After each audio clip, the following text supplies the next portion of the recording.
I was camping with my family and friends up in the mountains, sharing a tent with my older brother Luke and another friend called Evan. We weren't tired, and everyone retreated to their tents for the night. But the fire was dimming, and we were bored, so we went inside our tent to watch Adventure Time on my laptop. We all passed out after a few episodes, and I woke up sometime during the night into an episode of sleep paralysis. I have weird sleep habits, and experience sleep paralysis every few months or so. So for those of you who haven't had it, basically, you're awake but you can't move, and sometimes experience auditory and visual hallucinations. I was aware of this, so I didn't have a full-on heart attack when I started hearing shuffling noises outside my tent, which continued and got louder and closer until the fabric of the tent itself was being touched by something. My computer hadn't died yet, and I could see my surroundings in the dim light off the screen. I watched the fabric compress as something pushed against it sporadically about 4 feet off the ground, then moved around the tent towards me. I watched 3 distinct impressions follow this creature around the side of the tent. It looked like a claw. I was terrified and filled with adrenaline, but another part of me remained calm, assuring my body it was all a dream. I couldn't do anything, so my fear was pointless, but I continued to observe it and my sleep paralysis began to fade, and I realized I could move. No longer so was I convinced I was dreaming. I reached over and shoved Luke awake. I tried to get him to look, to see if there was really something out there. But I must have sounded like I was sleep-talking because he just rolled over and went back to sleep, waving me off. Eventually the rustling stopped, and I was tired and groggy enough that I fell back asleep. In the morning I'd completely forgotten about it. That's until my brother-in-law said to us, "It's a good thing we put the dog in the car last night.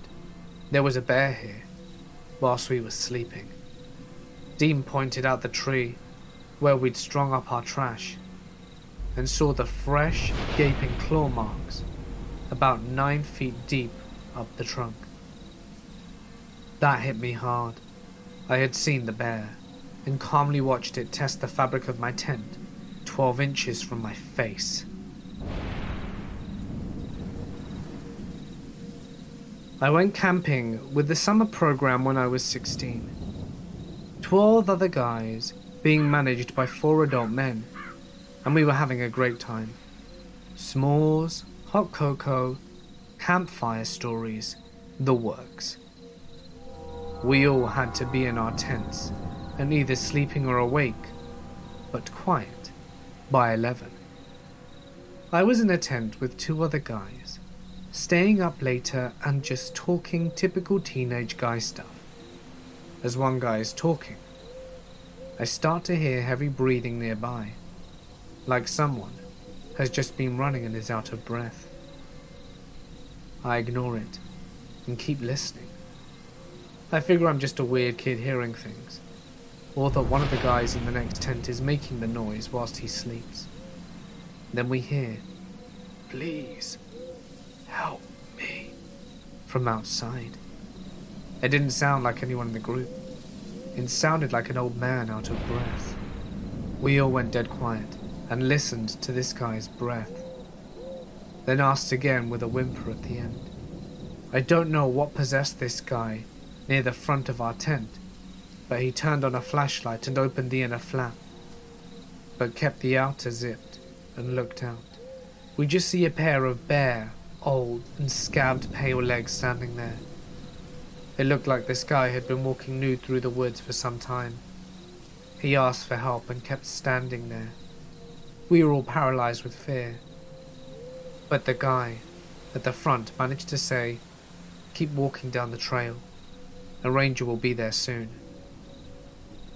The guy stopped breathing and said, No rangers. They keep me here." It was at this point someone else finally spoke up. A chaperone came out of his tent with a flashlight and cautiously asked him how long he'd been there and what happened to him. The old man didn't answer, just started sobbing and ran off into the woods. We saw by the flashlight that he was completely naked and emaciated. This was maybe 7 or 8 years ago, when I was 20, and in a really bad way. I had been screwing up my life via heroin for the past year. But after a lot of help, love and luck from friends and family, finally, I was getting my head cleared and was almost there, above the black tar hell I had gotten myself into. I decided to get out of the city and drove 2 hours out to a smaller town in Missouri, where Google Maps told me a small campsite by water was.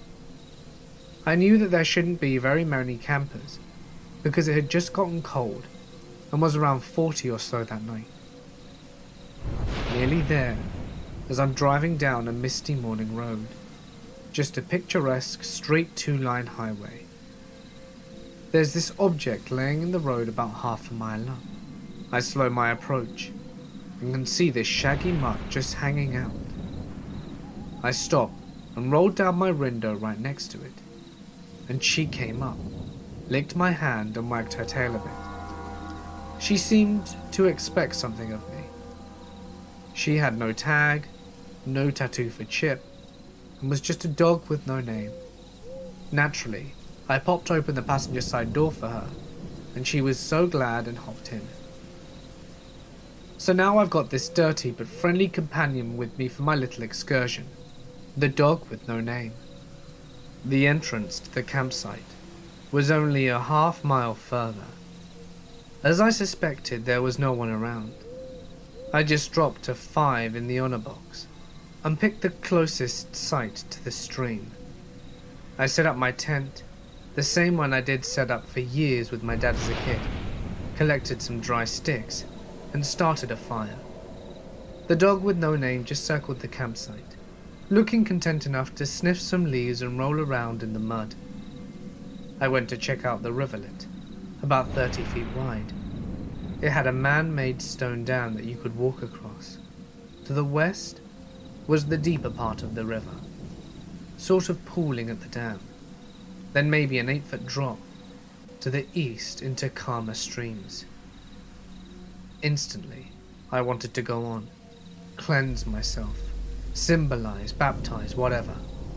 I grew up Catholic, so that kind of shit runs through my head to this day, though I'm far from religious. The dog sees me scoping out the whole time from the campsite. I can't bring myself to do it though. I'm hugely disappointed in myself. But it's cold, it's brackish, and I don't have a towel. So I go back up to smoke some cigarettes, eat hot dogs, and pet the dog with no name. Night falls quickly after all this meditation, and I roll inside the tent to sleep. My buddy sleeps inside the tent, next to the sleeping bag. This dog was awesome. And I wake up in the middle of the night for no reason. I can't put my finger on it. And my main source of warmth, the dog with no name, is missing. I slide out the tent, as I assume I left it unzipped, and there she is, just sitting there waiting for me in the pitch black, wagging her tail. I feel very strange, like something is happening here, and someone/something is telling me to get back down to the river and do the damn thing. We walk down the short trail together, surrounded by Missouri black. It's even colder than before, but I start to strip anyway, standing on the chilly stones of the dam. The dog with no name sits on the edge of the river again, just watching me, a slight wag. I'm now stark naked as can be, staring into this black pool that looks like supernatural ink. I should mention here that I hate swimming in the water. I can't see the bottom of it, and my fearful imagination takes over and I freak out. In other words, I stand naked on the dam for over 10 minutes. before I finally mustered up the balls and just dive into the blackness. It was cold as hell and scary as shit. When I came up for air, I was thrashing wildly back towards the dam, scrambling back onto the slick stones. I shook out my hair and was surprised how the adrenaline helped me keep warm. As I was picking up my shoes and clothes, I looked over for my body at the river's edge. The dog with no name was nowhere in sight. Back up the campsite, I look around, gently whistling and that kind of thing. I'm more than woken up by now, so I go ahead and start another fire as dawn is just starting to break. I have another hot dog for breakfast and figure I might as well pack up and leave. This trip feels more than complete. I start my car up and check my phone. There is an hour time difference between the two. This happens to fall on daylight savings time. I'm not calling it a supernatural rip in time, but it's funny it was the night this went down. In fact, the exact time would have been around 3 or 4 AM the dog disappeared. So the dog never showed up again, and I never shot heroin again.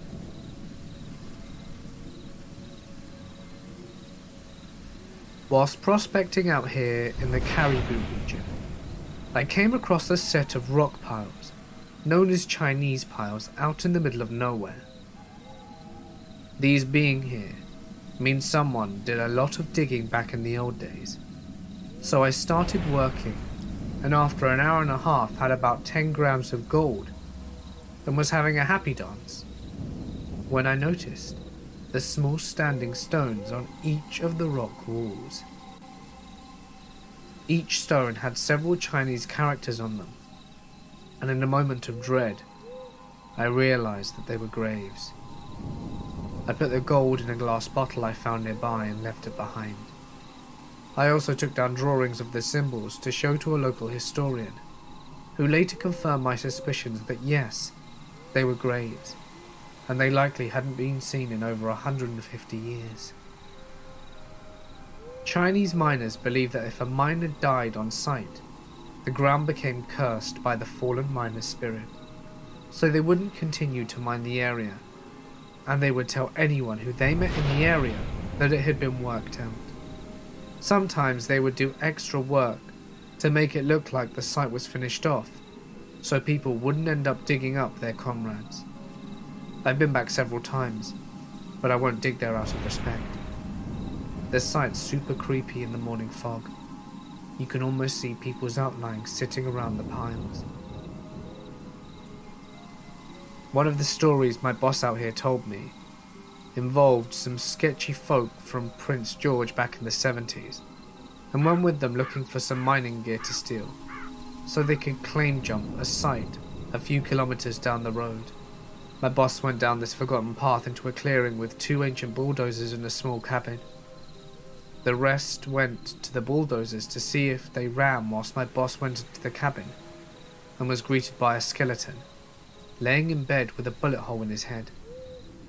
They brought in the cops, and they figured the guy had been there since 1935, since that was the last date on the papers inside.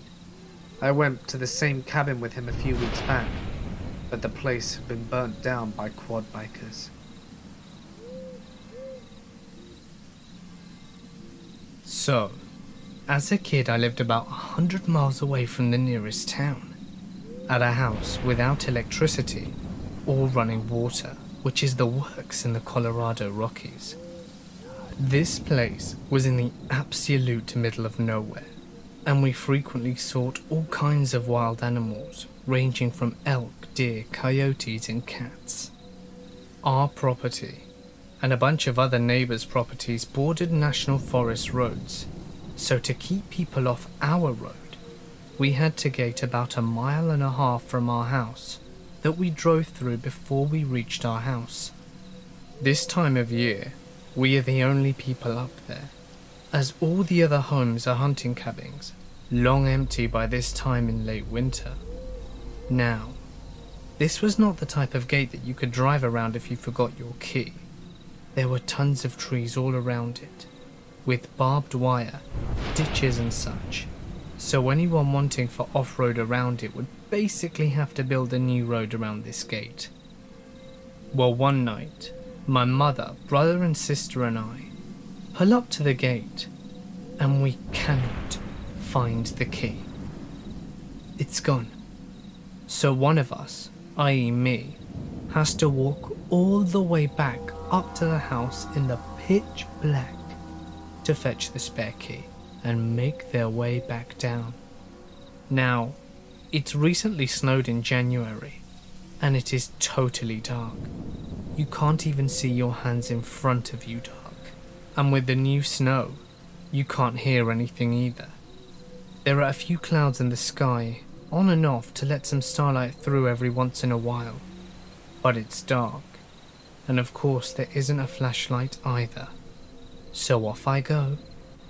First you walk through around 200 meters of trees, then it opens up to a huge meadow, which then narrows back down again to trees for another 200 meters, and then opens up again into another huge meadow, which on the other side of is our house. I set out and everything seems fine.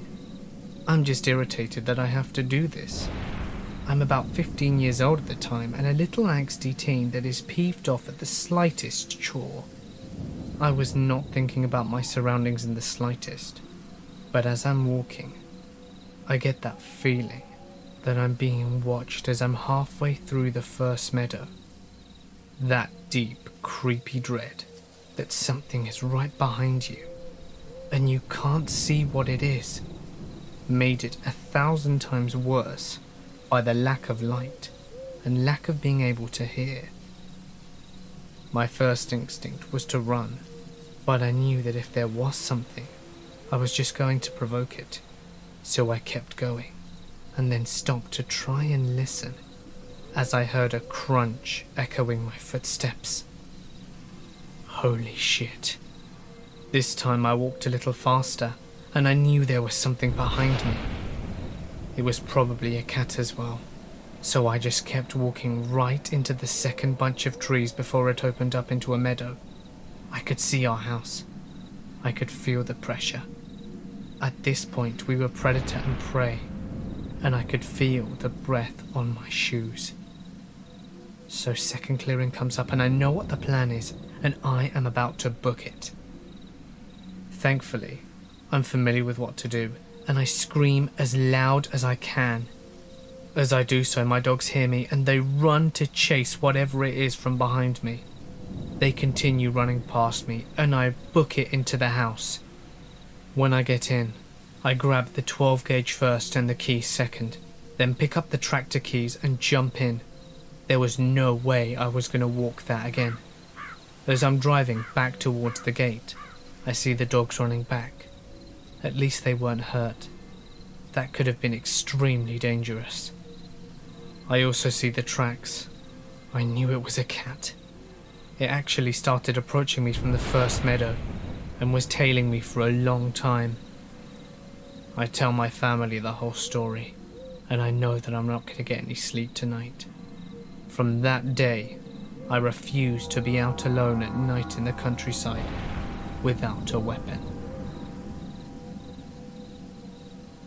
I was camping on land associated with the Anasazi, long dead Pueblo Indians that very few people know anything about. This was when I was a Boy Scout. We hiked for a few days and we saw black bears every day. It's normally a somewhat unusual sight and freaked out the adult leaders and caused us to religiously use anti-bear tactics like bear bags. Not totally related to the story, but it slowed us down, which led us to the events here. Anyway, we camped in a wood cabin at the bottom of a plateau, and the local rangers told us a bunch of spooky camp stories about the plateau and its relation to the long-dead Anasazi people. Even their real names is lost to history, as Anasazi is what the Navajo called them, meaning ancient enemies, or those who are not us. Another part of what they told us that stands out is that the Anasazi were obsessed with ravens and possibly crows as well, and a lot of their superstition revolved around massive raven people and people with raven heads, stuff like that. I completely forget all the other details at this point, as it was well over a decade ago. Anyway, my tent mate is a bit slow, and is also very allergic to peanuts. He ends up eating some of the pre-packaged food that contains a copious amount. That, combined with the ongoing poor planning, fear of bears, and sloppy leadership, causes the adults to decide to camp out on the plateau rather than keep going. On this scout ranch, you're only supposed to camp outside the designated areas and never on the particular plateau, just because of the geography and the environment. But forget the rules, because we do anyway. We set up camp, eat, lay the bear bag, and head off to sleep. That night, though, was the craziest thing. I could hear so much thunder, and so could my tent mate, but absolutely no rain, like insanely loud. My tent mate and I were terrified. It could have been heat lining, but it sounded impossibly close. We're terrified. He, the braver one of the two, actually goes out to check. As he opens the flap, I see the forest behind him. He comes back a few minutes later, and the thunder pretty much stops at the same time. He looks at me and goes to bed without saying anything at all. It's not unusual in itself. He could be pretty slow and non-social, and likely had mild autism in hindsight. But the next day, we wake up and a ton of things popped red flags.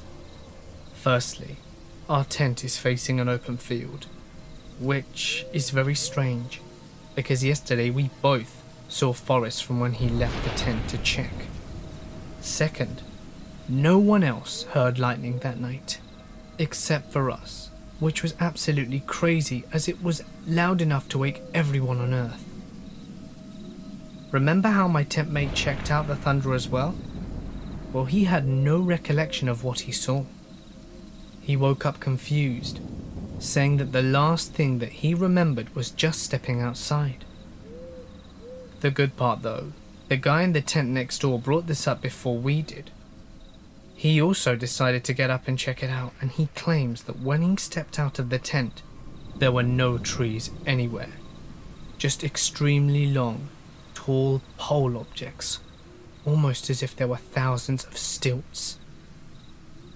When he looked up, he also said that there was no lightning visible, but it was super bright, full moon on steroids bright. He also claimed that he had seen flying, winged, pitch black objects, bigger than cars, and they looked like they had wings on them, and that they were round.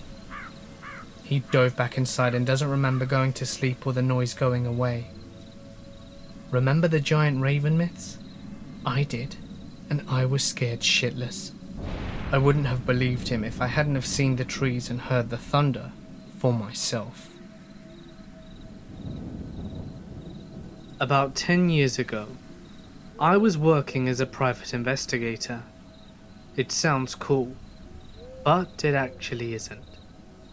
You spend about 3 to 5 hours each day driving to your cases, stake them out in a blazing hot car with the engine off for 8 hours, and then spend 1 to 3 hours in a hotel room writing up your reports before finally getting some sleep and doing it all over again.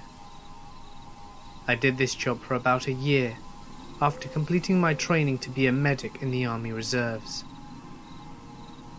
I was young at the time, so the idea of making $50,000 a year and travelling all over the country whilst living out of a suitcase seemed appealing to 19-year-old me. As I said before, you spend a lot of time driving around in areas you're not necessarily familiar with. On one of those late nights, I found myself driving onto a twisting mountain road just outside of Taos, New Mexico.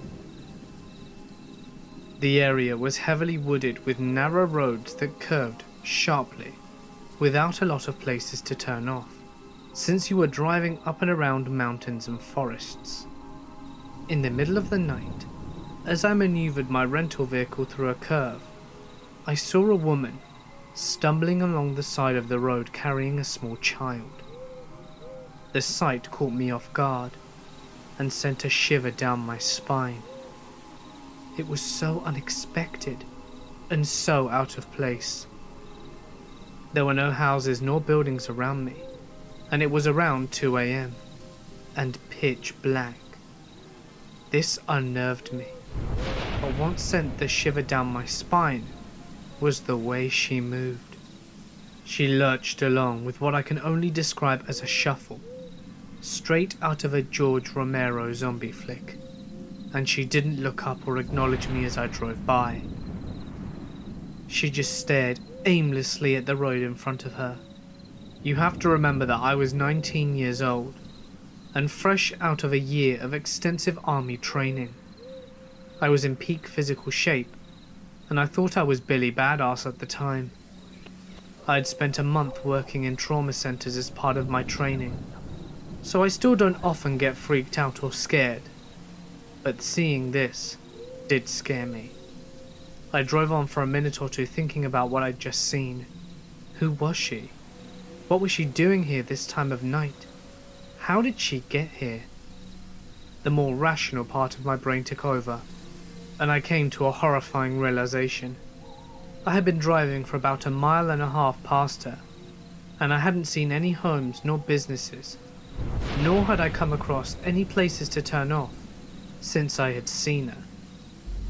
And it had been about 10 miles since I had come across a place to turn before I saw her. This wasn't normal. Something was wrong. I realized that she had to be hurt or in trouble. Perhaps she'd been in a car accident and was in shock. What if the child she was carrying was hurt? I was a medic. I had trained for a year to help people. Sure, I was scared and unnerved. But how would I feel if they later died of exposure out on the mountain, and I was too much of a coward to go back and help? Wouldn't I also be scared the first time I saw combat, when my friends were depending on me? I had to man up and turn around. And as soon as it was safe, I did so. I drove back to where I'd seen her, half relieved and half horrified when I could not find her. I traced the road 6 times. Where could she have gone? There was only a small area on the side of the road and guardrails for miles. I drove, turned around and drove, and turned around and drove, and turned around and drove again. I was obsessed with finding her. Part of it was out of concern for her child. Part of it was proving myself that I was doing the right thing, even though I was scared shitless. After a while, however, it became about me proving it to myself that I wasn't actually going insane. I spent hours looking for her. Eventually I stopped my car and started walking along the road, looking for any signs of her or any disturbance on the mountain to indicate that a vehicle had crashed off the road and down a mountain. I walked that entire 3-mile stretch of road in pitch black with a flashlight, at times yelling like a madman, listening to every twig and echo with bated breath. I didn't even care about my deadline or my next case. I was sure of what I saw. I wasn't crazy. I wasn't seeing things. And I wasn't overly tired. I saw her stumbling down that road, and there's no doubt in my mind. But there was nothing. Even when the sun came up and I drove to the stretch of road again 6 times, there was nothing. And there was no way for me to explain it, even after countless sleepless nights in the 10 years since devoted to it. I don't believe in ghosts. I saw this bullshit documentary and laugh away their evidence in stupid orbs like the rest of you do. But I also don't know where the hell the stumbling woman and her child came from, or where they went. So, on the off chance that you were stumbling down a winding road in Taos, New Mexico about 10 years ago with a toddler in your arms, please, tell me what happened, where you came from, where you went, and that you were both okay. I've been puzzled for a decade now. I used to regularly walk portions of the Appalachian Trail, and usually take a week or two by myself. Anyway, at one point I was coming over a pass and saw a figure on the trail ahead. Seems to be a lone young woman. It's twilight and the moon will be bright. I have solar rechargeable lamps, and I yell ahead, "Ahoy!" She doesn't break stride or pause. Being on the trail, people are friendly and cooperative. Looks like she's had a bad day, and no tent. Now sure, I like to sleep under the stars, and I usually hike with a hammock and a rainfly, but something seemed off. We were way out here. The last trail shelter was a few miles back, and we were on a very heavy bush cliff. Nowhere you want to camp for the night. I figure she might be wary of strangers at night, so I keep my own pace and don't really pay much more attention to her, until she disappears over the next pass, and I realize she's walking this trail. Now dark, with some moonlight but heavy tree cover, without a torch, lamp or any personal light source. I'm getting worried about this girl. Remember, we are walking with a sheer cliff face a few yards away from us, and conditions aren't perfect. Roots, dirt, mud, moss, rocks, anything can trip you up. So I pick up pace and hurry over to the pass. She's nowhere, and there's a clear line of sight probably 200 yards ahead, and she's nowhere to be seen. But then I see a torch in the distance. Red lamp. Actually, there's two now that I'm getting closer. I flash my torch, and they flash theirs. I call ahoy, and a man and woman respond. We finally meet up and do the whole meet and greet, exchange trail names and chat for a bit about what's ahead in our paths, since we were walking opposite directions. I say to the girl, "You worried me back there. I saw you walking without a light and then you disappeared over the pass. I'm sorry I spooked you. Didn't think you were that far off though. Must have run like crazy to cover as much ground." She looked confused. "What are you talking about?" I explained everything, and she said that she hadn't seen anyone on the trail for at least 3 miles.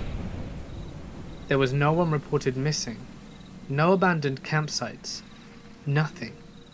I followed up with state police and rangers. Nothing.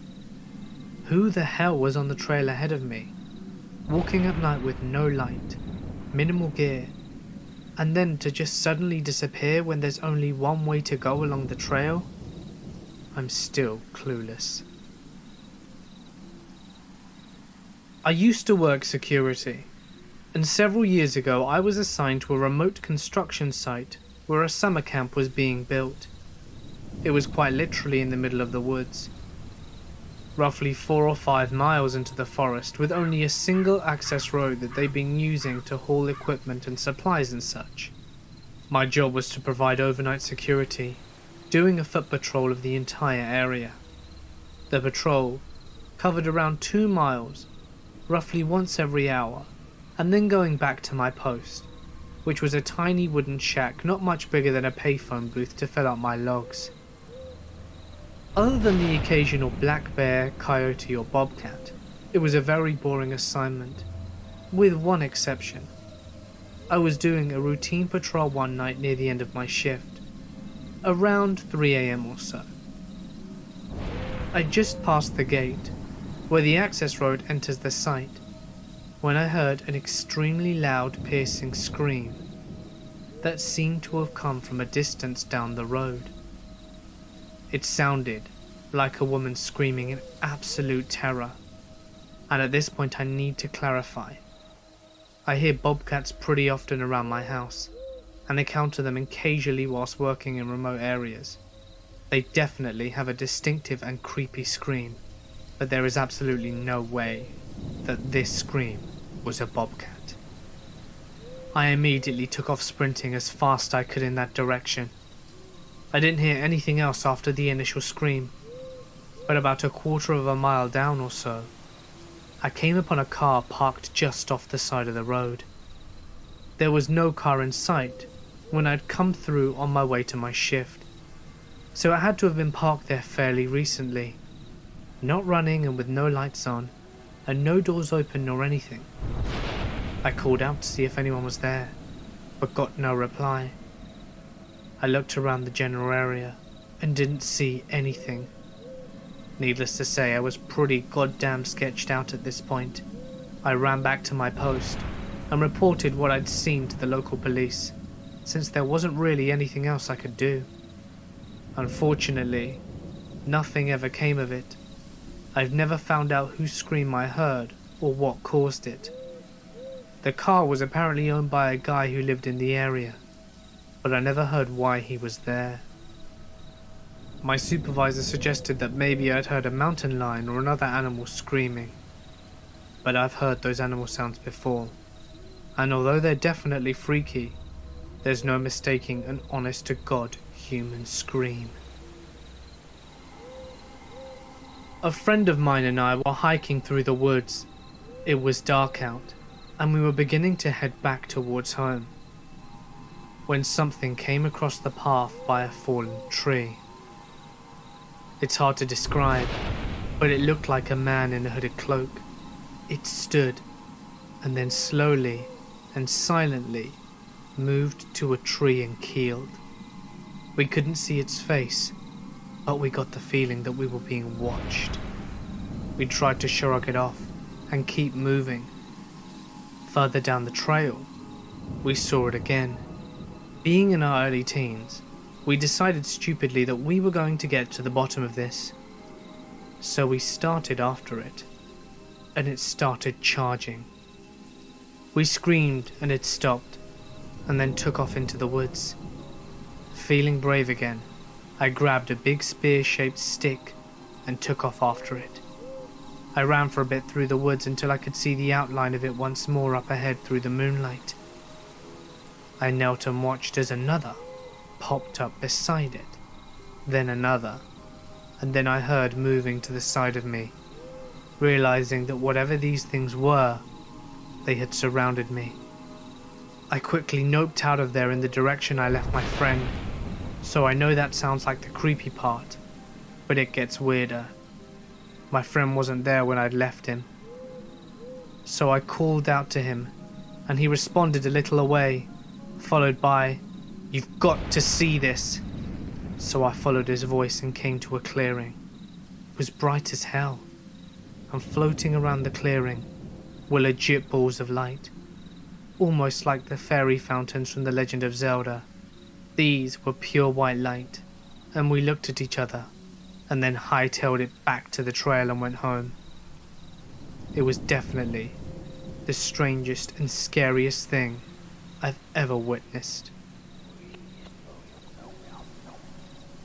I grew up in a very rural area of the Deep South, and spent most of my time riding horses alone in national forests and expensive private properties that bordered our house.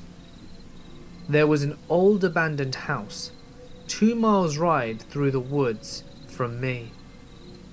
I often rode by it on my journeys through the woods. Sometimes I tied my horse up, went inside and explored, but there was nothing really of interest. There was just trash, and things that looked like electricity bills from the 80s. I think an old woman used to live there based on some pictures that I found. Time went on, and I went away to college, taking my horse with me. I no longer rode past this abandoned house after graduating my college, and my horse and I moved back home for a little while, and I decided to go back to explore the area again. So I rode my horse the 2 miles through the deep woods to get to this house, which itself is probably 1,000 feet from a lonely gravel road that cuts through the forest. It is very secluded and almost creepy.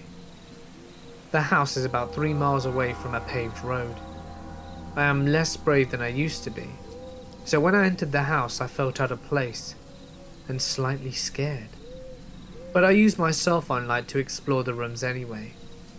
A lot was just as I remembered, but right as I was about to leave, I found half a skeletal calf in the corner of the entry room. I have no idea how the calf got shut inside a building. The doors were firmly shut when I approached it, and also the screen door opened one way, so it was impossible for both to be open at once for some creature to accidentally wander in. Furthermore, the nearest cow pastures were a good bit away from the house. I left the abandoned house with the image in my head of some deviant, cruelly trapping a calf in there for sick purposes. I hope I never have to meet the sickos who did that. It's felt like years. Allow me to explain. It was a vivid summer day, and I had taken a short notice trip to Arizona, trying to find some relief from the tiresome sunshine state on the other side of the nation. I only decided to leave when I was hit with a rather heavy day at work. My boss decided to chew me out for running late, despite the massive car crash on the motorway. A customer yelled at me because they didn't know what a Gmail was. Yeah, because I can definitely control traffic. And yeah, I definitely want to explain to you what Gmail is. I hate working customer service, so I called in sick and caught a last-minute flight to Phoenix. Phoenix. Yeah, Phoenix. Nice and far away from the hell I called home. I wish I'd never decided to do that. Around 2 days into my trip, I decided to head up to Zion Canyon for some sightseeing. I had spent a lot of time around the Grand Canyon and figured I should set some time apart to check out other places in the area. Besides, I'd never been to Utah before. Maybe I would take a hike. That one trail I had already read upon. Angel's Landing looked dangerous, but it would be something incredible to experience, and certainly worth it if I made the summit.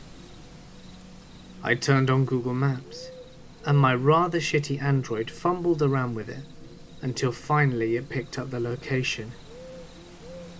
The voice of a robotic woman began to speak. It was the damn GPS lady. She guided me through several backwater roads with twists and turns and roundabouts, until she stopped with a final sentence. Head on Highway 89. Continue straight for 184 miles. Alright, seemed easy enough. As I finally approached the highway, I was absolutely in awe by the view. No more buildings remained, only the wild, barren landscape of the southwest. Mountains peaked in the distance, covered by desert shrubs. Old trailers and abandoned houses dotted the landscape. Everything was so beautiful compared to the constant headache that was Florida. My eyes soaked up the desert views, relieved that for once it wasn't just endless miles of swampland. I felt so isolated. I was free from civilization for miles. But something was wrong. The desert didn't feel real to me. The sun was too bright, the mountains too still, and the sky too blue. The whole landscape seemed too picturesque, as if it were straight out of a postcard. It felt as though it were all a facade to drag me into something, and it was not unlike something straight out of a fever dream.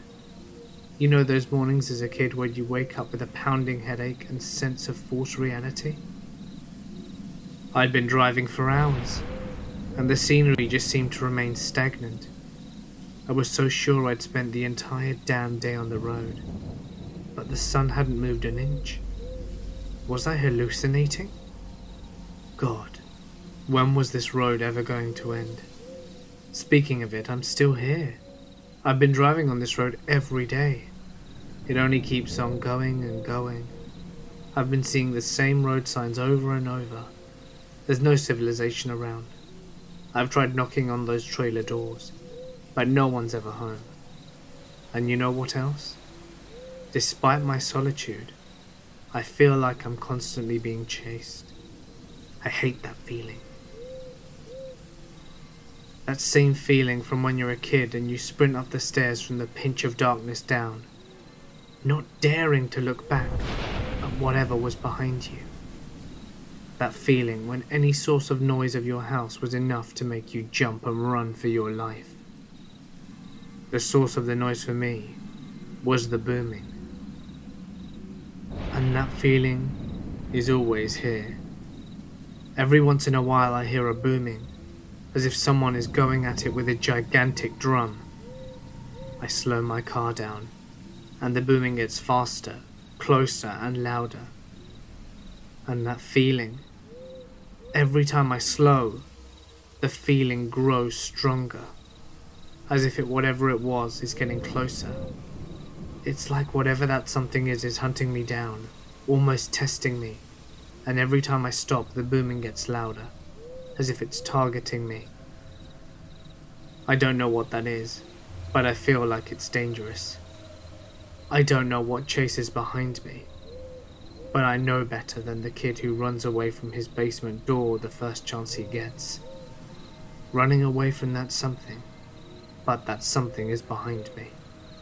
I don't know what it is, but it's got me trapped right where it wants me to be, and I can't get out.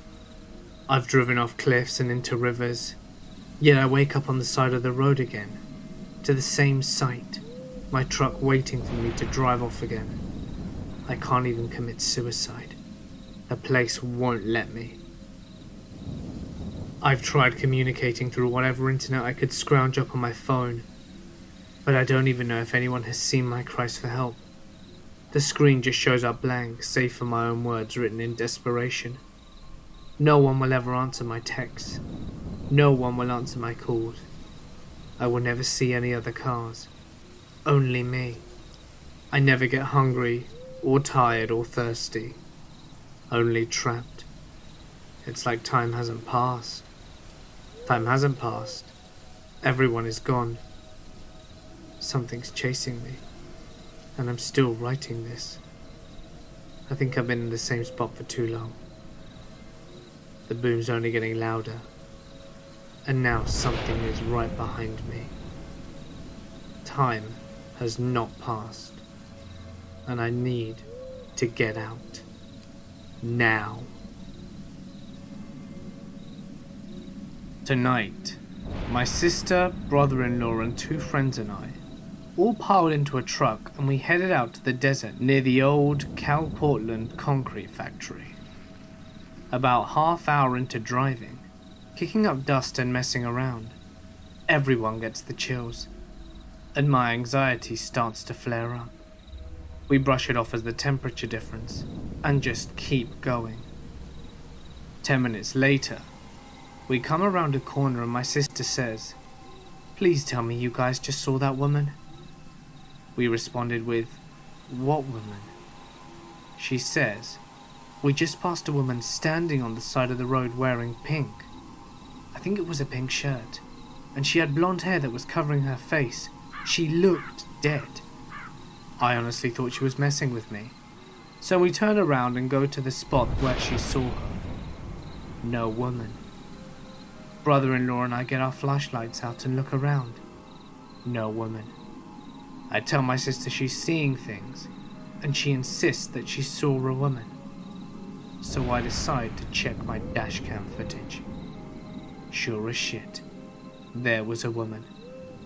She was crossing the road, it looks like, and she just vanishes into thin air. My camera isn't of the best quality by any means, and it was quite dark, but it's clear what we saw. My brother-in-law and I canvassed a 2-mile square radius with flashlights calling out to the woman, because we legitimately thought that someone was lost out in the desert. The entire time we kept feeling and hearing things around us. Some info to note, this was right next to an extremely murky pond. There is a possibility that her body could be hidden in the pond. A couple of years ago, my girlfriend and I were camping in the Pacific Northwest between San Francisco and Portland. We had rented a car and were stopping at different campsites every night on our way from the former to the latter. The first night we arrive at a campsite, we find that it had been closed for the season, despite the fact that we looked on their website and they say that they were open. So we ended up driving around, looking for another campsite on Google Maps. But at this point, it's getting dark. We see a forest firefighter outpost and pull in to ask them if they know of any nearby. They tell us that most of them are closed for the season, but there are a couple on their old map that we haven't checked. We get back on the road and find our way to one of these campsites. The sign for this place is literally resting on the ground and is a little overgrown. But at this point it's dark as hell, and we really don't have many other options. As we pull our car into what we think is a spot, we see a few other tents nearby, so we take it as a good sign. We get out and start to set up our things, when immediately, things begin to get strange. Two guys walk directly through our spot, and strike up a conversation with us. Both are looking a little rough. One of them has a zip-up hoodie without a shirt underneath, and I notice that he is extremely skinny.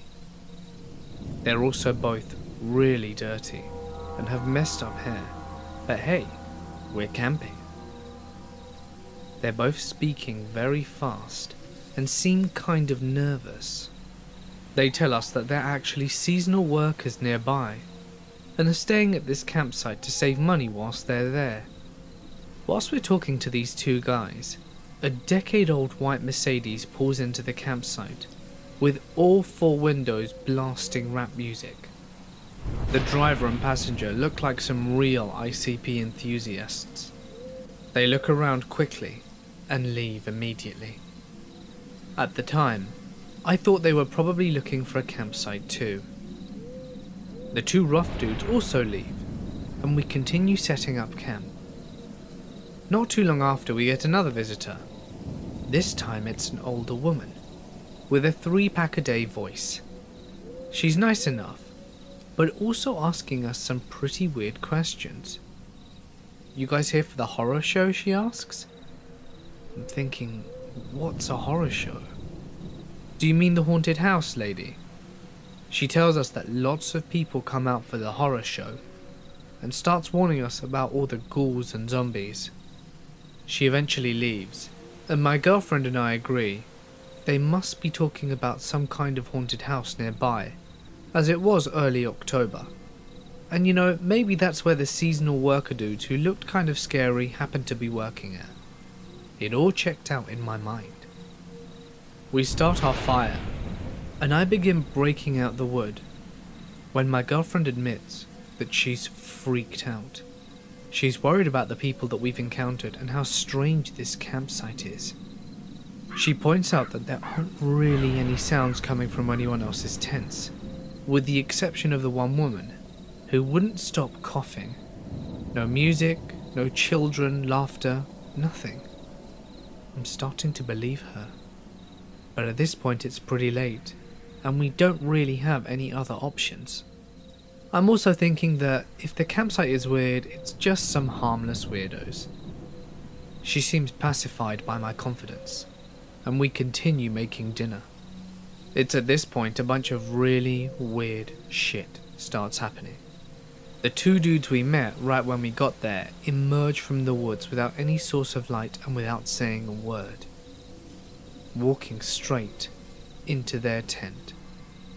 They have a very short and heated discussion which I can't make out.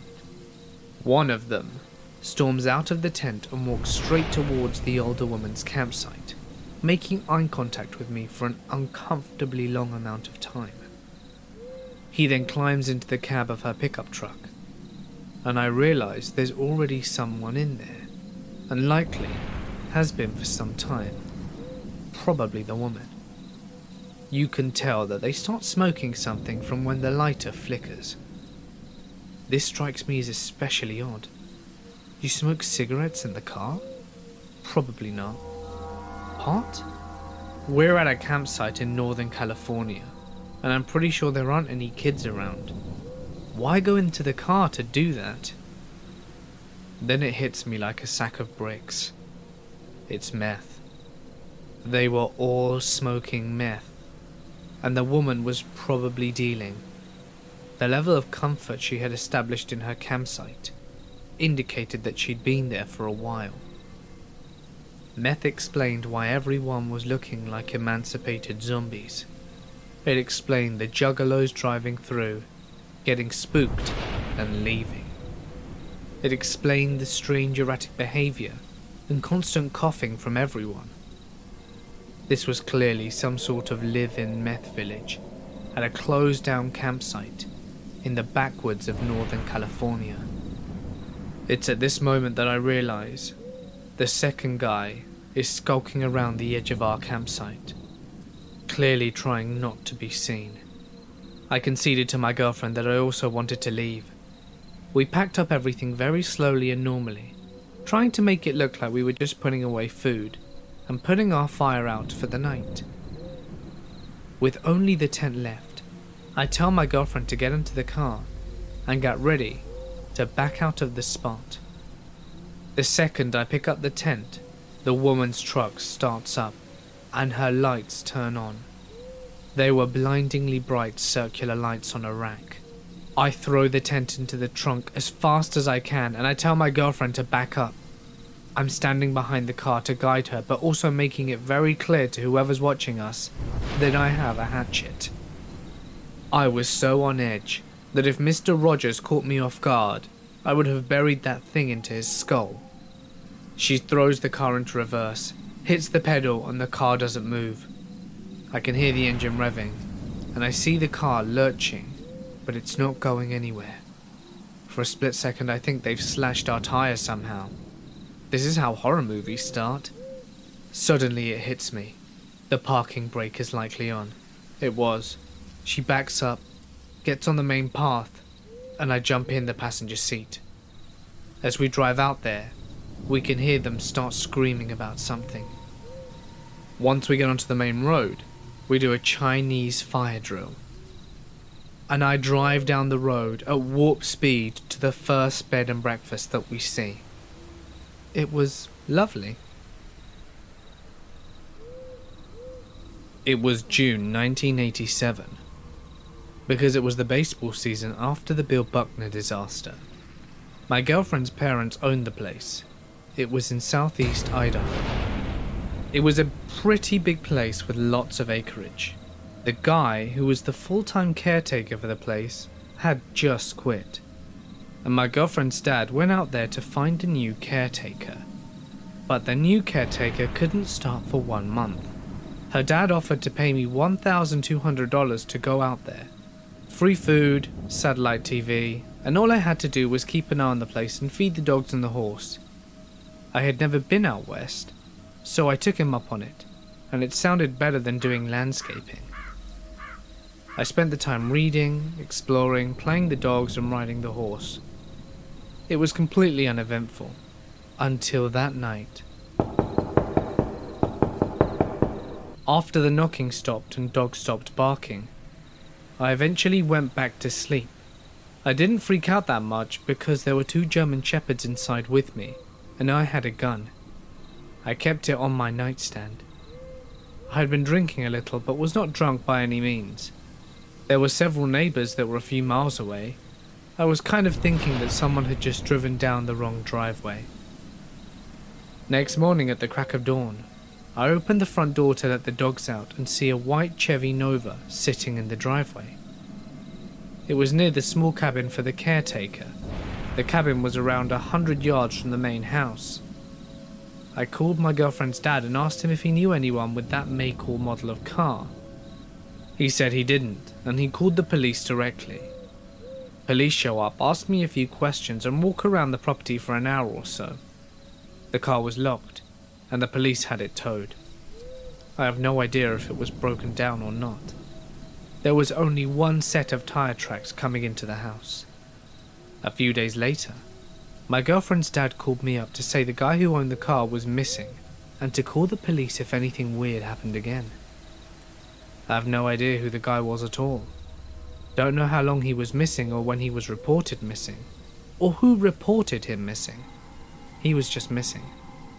My girlfriend's dad didn't know much about it either. After about a month, I go back home. The girlfriend and I break up shortly thereafter. I see her out of town a few months later and ask her if she ever found out what happened to the guy. All she knows is that the guy was found dead, apparently killed himself 30 miles away. The suicide happened several months after that incident at the house, and he was found a couple of days after that he'd killed himself. I asked her how he did it, where he was found and who found him, and I got nothing. And I never saw her again. I am an extremely outdoorsy female and love to spend a lot of time in nature.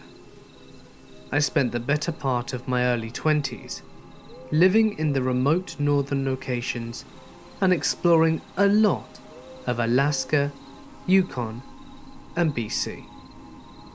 I have many odd, frightening, and bizarre stories that came from my time in the north, and this is one of them.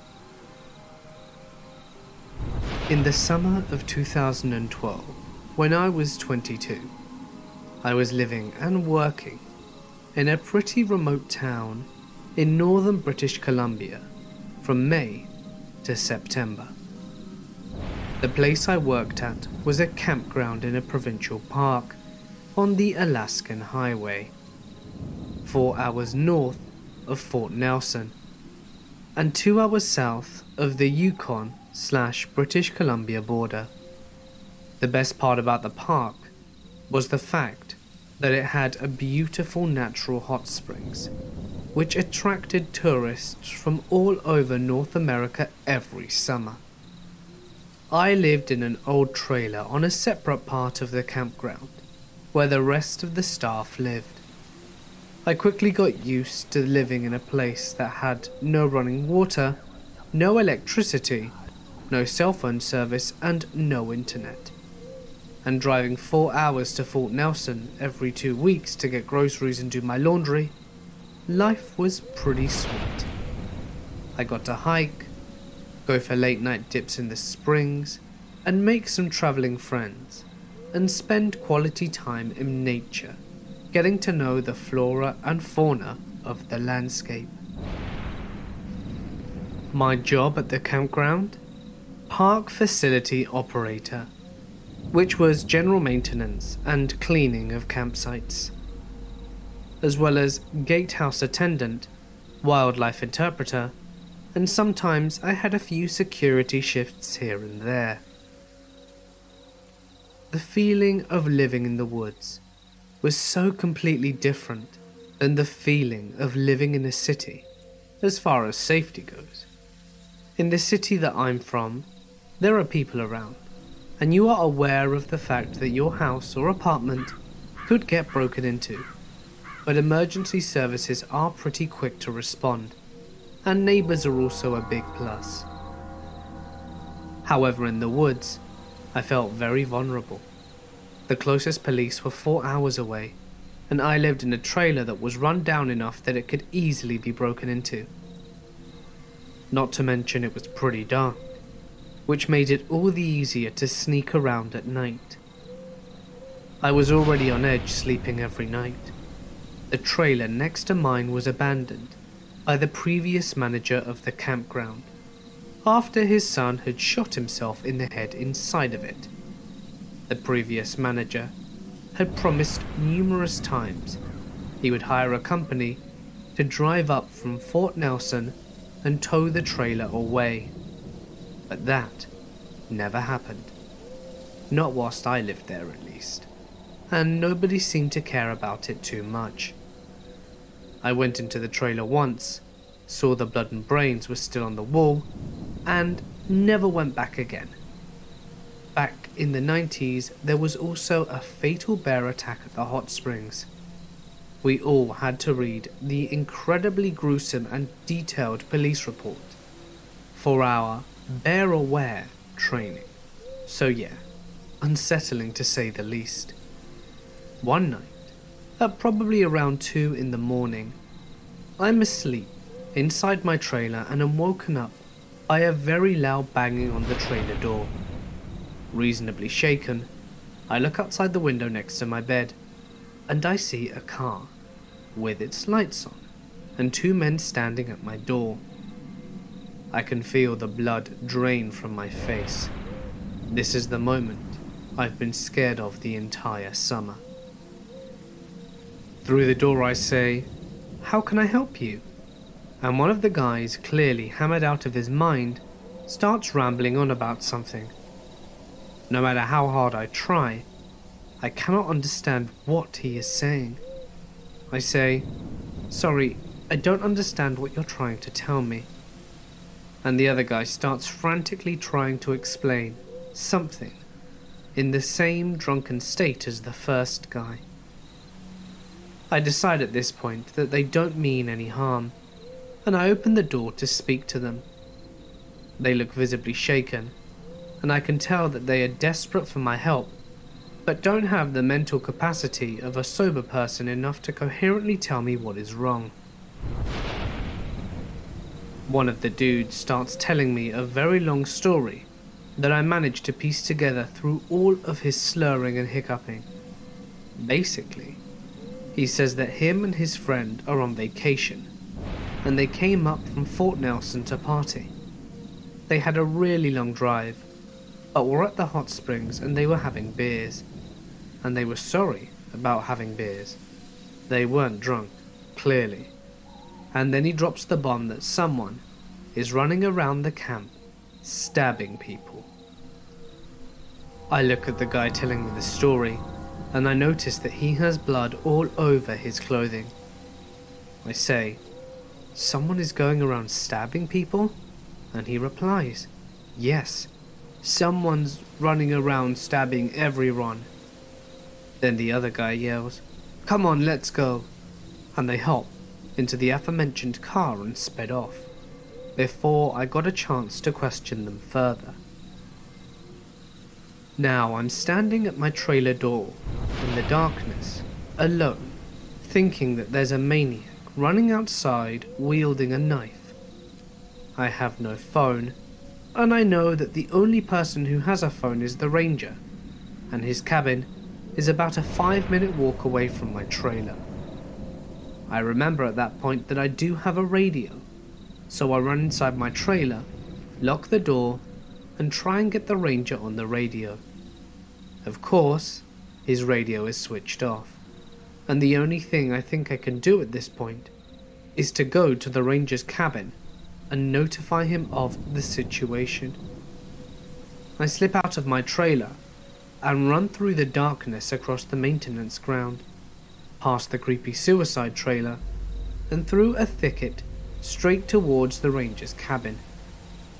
Every single noise I hear from the surrounding forest is making my heart pound faster. I keep imagining this maniacal man sneaking through the bushes, entering people's tents, and slashing everybody like some bad horror film. I get to the ranger's cabin and pound on his door.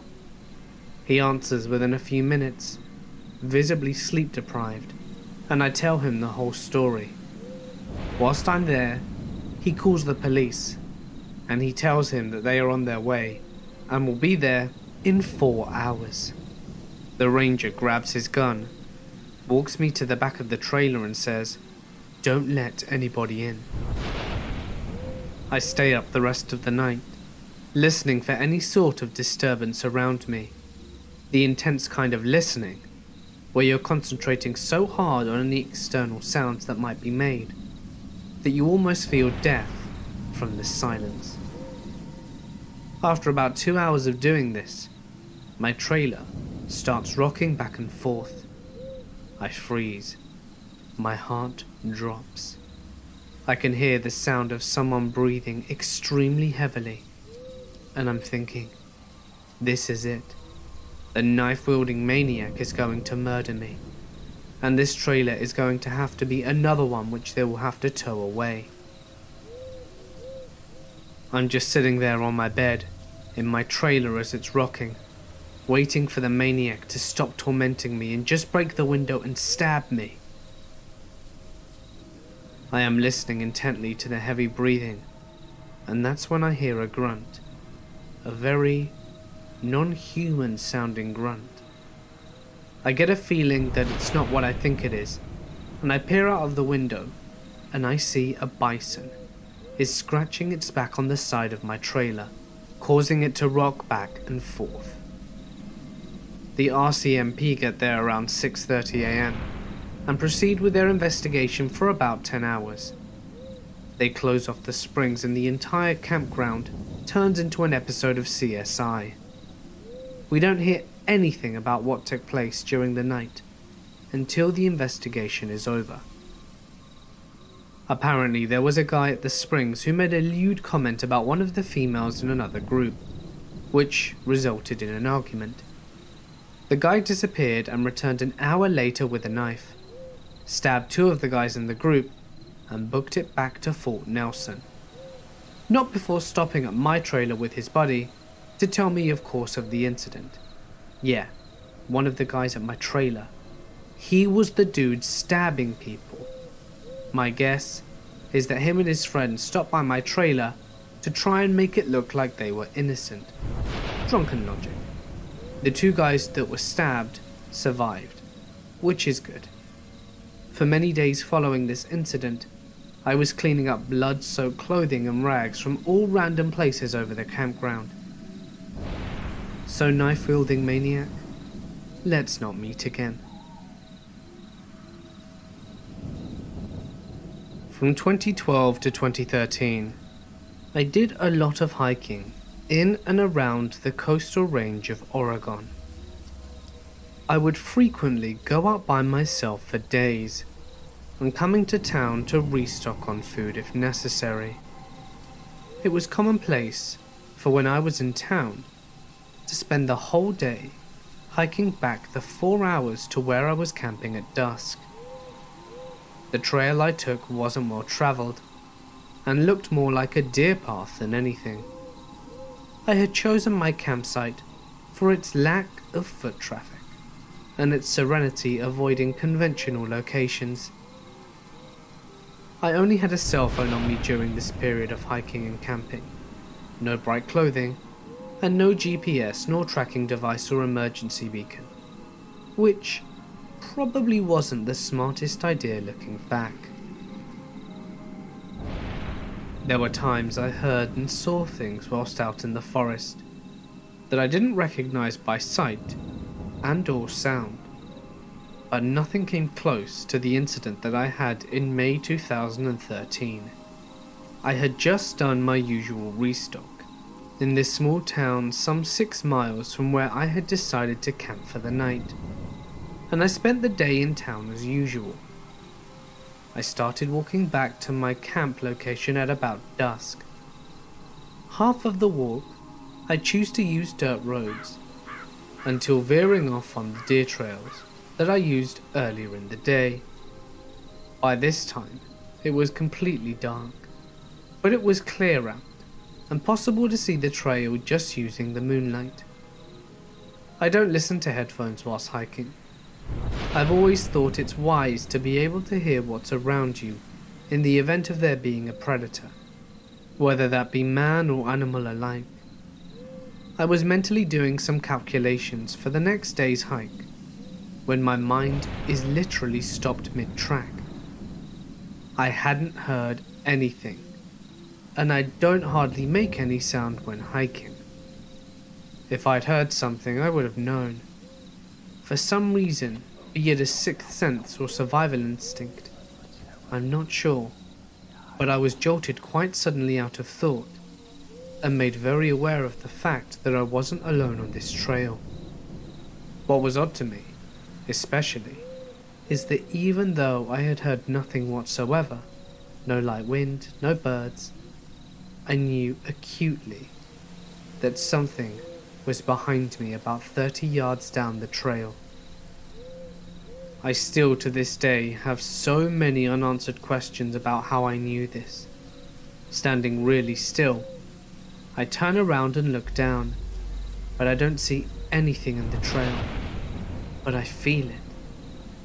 It's honestly really difficult to pin down exactly how to describe what I felt, because I hadn't felt that way before or since. I was standing straight up, fight or flight, and my logical mind was saying that there's nothing out of the ordinary, whilst my senses were saying to get the hell out of there. Again, looking back, and remembering I have no idea what to say. It's really hard to express. It was like I was being taunted, and I felt it. The presence of something or someone was down there in that trail, and for some reason, I knew that it knew that I knew it was there, even though I couldn't see it. That's what scares me. I knew, and it was bright enough out for me to see 30 yards down the trail with no problem. There was nothing there, and I felt as if I were being called or beckoned to come closer. This was maybe 30 seconds into looking down the trail.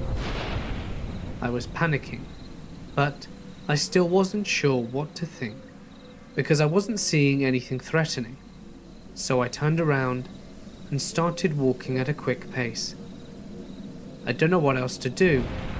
I knew that if it was in fact a guy out to kill someone, he was probably going to end up killing me on this trail, or in my tent after following me back. So why run? I would say it was not even a minute into the quick trek back that I heard what can only be described as a sound like rushing or swooping air, and then what seemed like a rake sliding across the dirt trail. The former sound happened right after the latter. These sounds happened together at about half a second apart for 4 times. They were very close to me, maybe 20 yards back, and looking back, I don't know how I was able to stay composed and not soil myself, but somehow I mentally stayed focused enough on getting myself back to my tent. I ignored the panic and just kept walking quickly, not looking back. Whoever or whatever it was that followed me, the majority of the next hour, I kept heading forwards and didn't look back. A few minutes from my camp location, the fight or flight instinct gradually but succinctly left, and I crawled into my tent and didn't sleep a minute that entire night. Morning came, and I picked up and left. I grew up on the countryside, right next to a national park, frequently visited by nature lovers and bird enthusiasts. It was the kind of park where you're not really allowed to bike or ride horses, only walk or run. But 10-year-old me felt that this was a stupid rule, and so I did anyway, because the trails were perfect for it. I knew fully well that I wasn't supposed to do that, and was caught a few times, but nothing much came of it, apart from a half-hearted, "Don't do it again," and of course I did. Until one day, something frightening happened that made me stop. My family were horse breeders, and I would often take them on horse rides, usually into the Forbidden Park. This day, very early in the morning, the first day of summer holiday, it was beautiful outdoors, misty and foggy, yet a sky that promised a sunny day ahead. Since it was so early, before 6 a.m, I knew that there wouldn't be anyone on the trail to see me. So I set the horse off at full speed along the trail. I only slowed down on the part of the trail that got steep on one side, leading down to the river, because the thought of one step too close to the edge was too much even for a kid with next to no non-existent risk assessment skills. Suddenly the horse came to a halt and refused to take another step. I grew up with horses all my life and knew that this usually indicates that you need to investigate. Is there something with the hooves? Did the horse spot something that spooked it? So I checked and the hooves were fine, but the horse didn't move an inch. and that's when I saw it. Someone had set a trap. A thin, sharp metal wire across the trail, in perfect neck height for an adult. I stopped and looked around, but didn't see anyone. The wire was well attached to 2 trees and impossible for me to remove, so I led the horse around it. And, to do so, I had to walk up a bit into the wooded area on the side of the trail. That's when I heard the singing. The song is called Hey Tom Te Gubar, and it was that particular melody, but the lyrics were different and sung in a muffled, sniggering voice. Imagine Smeagol from Lord of the Rings. Today I only remember parts of it, but translated it would have been something like, "Hey, all you runners come here passing, let the lifeblood pour out." I, as silently as I could and with my heart in my throat, backed away and got up on the horse and hurried back the way I came as fast as I could. I knew I had to tell someone about it, but at the same time wanted to avoid admitting to riding a huge and very forbidden horse on those protected trails. So now I had a problem. The old stories about a mad old man living in the shed in the woods, a shed that was once a cottage for a local hunter, came back as I hung on the horse for dear life. I got home and told my older brother what had happened, and he went back there with me in tow. We found the wire trap, and after a while of searching, we also found a spear-like pole in the ground, right on the spot that you'd land after you came running and jumped over the fallen tree on the trail. That's when we called the police. The area was searched and several similar traps were found, but no sight of the old man. The following summer though, there was big news in the local paper about spear-like poles being found right under the water's surface, directly under the little tower you're supposed to dive from at the lake. And black garbage bags filled with big rocks were found on the narrow bridge crossing the river, so that if a car had hit it, there's a chance that it would have gone off the road and straight into the water. When I was about 10, me and my friend were walking on a road near the river when we spotted a tipped-over canoe. Having been in the fairly shallow river many times before, I didn't think twice about stepping in to push the canoe up and out. But just as I leveraged, the ground seemed to disappear. I was sucked down into a pit and tumbled around like a rag doll, only to be spit back out maybe 20 feet downstream and sucked under again. This happened over and over as my friend was running alongside trying to get a hold of me. Luckily, I was being shot to the surface often enough to get a little air before going under. He eventually reached me with a branch, and I was able to get out. We didn't make a second attempt on the canoe, and didn't tell anyone about the experience for fear of getting in trouble. But a couple of days later, we learned that an elderly couple had just drowned upstream. Their canoe tipped over, and the undertow took care of the rest. I was nearly killed trying to get the same canoe that had just killed 2 people. I was about 13 years old, walking through a small section of pines back to my grandmother's house. It was a really dark and cloudy day, and was walking under the trees as it was very dim. As I walked, I saw a kid sitting underneath a tree ahead. This was a relatively rural outskirts of a small town, and there were only a few kids that lived around. I walked up to him to see who it was, as I didn't think I recognized him, so I stepped closer. It was a young boy, head down, gaunt and skinny.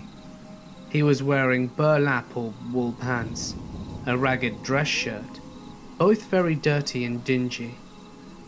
He had what looked like 2 little tin can wagons or cars, and was pushing them around in the dirt.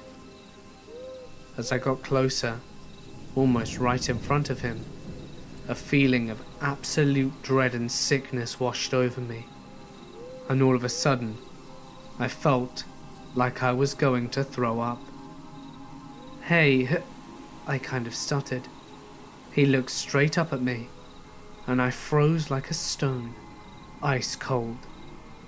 In one quick move, he grabbed up his wagons and jumped to his feet, and circled around the back of the tree. It was quiet. I felt fine all of a sudden. I walked up to the tree, and he was gone. When I hiked alone frequently, I used to see flashes of colour out of the corner of my eyes. It happened often enough that I learned to pretty much ignore them. I dismissed most of them as birds, small animals, or my imagination. The ones that still caught my attention were the red or blue ones, and one time, pink. The bright colours were more hard to rationalise away. Carbon Glacier in Mount Rainier National Park, June 5th, 2001. I remember crossing the suspension bridge on my way to the Carbon Glacier, and it looked to be in very poor condition and was missing a couple of boards, forcing you to take a large step. The second missing board was right in the centre of the bridge, where you're furthest from the ground. My sister crossed first, and stopped about 3/4 of the way across. She turned around slowly, looked back at me, and yelled for me to step on 2 slats at a time, as one just broke under her foot. I froze at the second missing board, and it took me several seconds to take that long step across the hole. We decided to use the lower crossing to avoid the suspension bridge after. These days, it was the only way to go since the trail on the other side of the river washed out. We were having a good day talking and laughing and telling stories. My sister was in the middle of a story when a flash of white went past my peripheral vision on the left. I ignored it, but what I couldn't ignore was the fact that my sister had stopped talking. I turned to ask her what was wrong, and she was pale. She said someone was walking up the trail and just disappeared as they approached me. She was visibly shaken and upset. I chose not to tell her about the flash of white, as I had seen it at the same time. We were both teary and shaking and hiked out pretty quickly and very quietly. It took me several years before I spoke about it again. When I told my sister about the white flash, she couldn't remember any of it, as she completely blocked out that day. 2 years later, in an effort to see the standing file account at Washington State, I was given permission from the Highline School District to hike on their property to the old Stampede Pass lookout, now at Camp Woskowitz in North Bend. The woman at the office told me that I should hike around the property after visiting the lookout. It was a beautiful sunny winter day. I hiked to the lookout and then started down a different trail. The trail was fairly open, with a lot of salal. I heard a little girl laughing off in the distance, and assumed that someone else was enjoying the trails like me. Not a moment later, there was a flash of pink. I'd never seen pink before, and it gave me quite a fright. I looked into the woods and saw nothing. My stomach turned and my eyes teared up. I decided I'd had enough of Camp Woskowitz, and quickly headed back to my car. I was babysitting in a very remote house in the middle of nowhere, up in the mountains on the coast. I remember it was around 9 p.m, and the kids' parents would be getting home in about an hour. I had put the kids to bed, so was downstairs by myself watching TV. However, every so often the TV would flicker to static, and to be honest, it was starting to scare the shit out of me. It wasn't until the point where I looked up from the TV and out the nearby window when I lost my shit. There wasn't anything actually outside, but it seemed as if I saw in the reflection what looked like a tin man standing not too far behind me from the couch. Needless to say, there wasn't actually anything there when I snapped my head back to see where it was in the reflection. I grabbed my shit and wanted to be out of that house as quickly as possible. I actually ran upstairs and sat down quietly where the kids were sleeping until the parents got home. I particularly remember that when the parents arrived, I said I had to leave, and I was pulling out of their driveway in my old shitty Ford Laser, and looked up into the kids' bedroom. The same reflection I saw earlier was looking back down at me, with a hand raised as if it was saying goodbye. I never babysat there again. At my grandparents' on vacation to Iowa. They live in the middle of nowhere. Couple elderly neighbors and cornfields for miles. It was around 2 a.m. and I was going to go have a smoke before bed. Their back porch has a big sliding door. Well, I walk into the room with the sliding door, and there's a guy in a creepy mask. He's quietly wiggling the door trying to open it. I got so scared, I felt my butthole clench up, and I dropped my cigarette. Right then, the guy freezes and looks right at me. He pauses, then starts frantically shaking the door trying to open it, like this dude was trying to rip the door off the house. I run over to my grandparents' gun cabinet and grab something. By the time I whipped around to point it at him, he was gone. I ran and woke up my grandparents. We all walked around the house with loaded guns for a minute, but the guy was gone. A couple of weeks later, some bald guy walked out of a cornfield wearing a dress. He stood by the highway for half an hour, then got picked up by some sketchy car. I won't even go into cornfields in broad daylight anymore.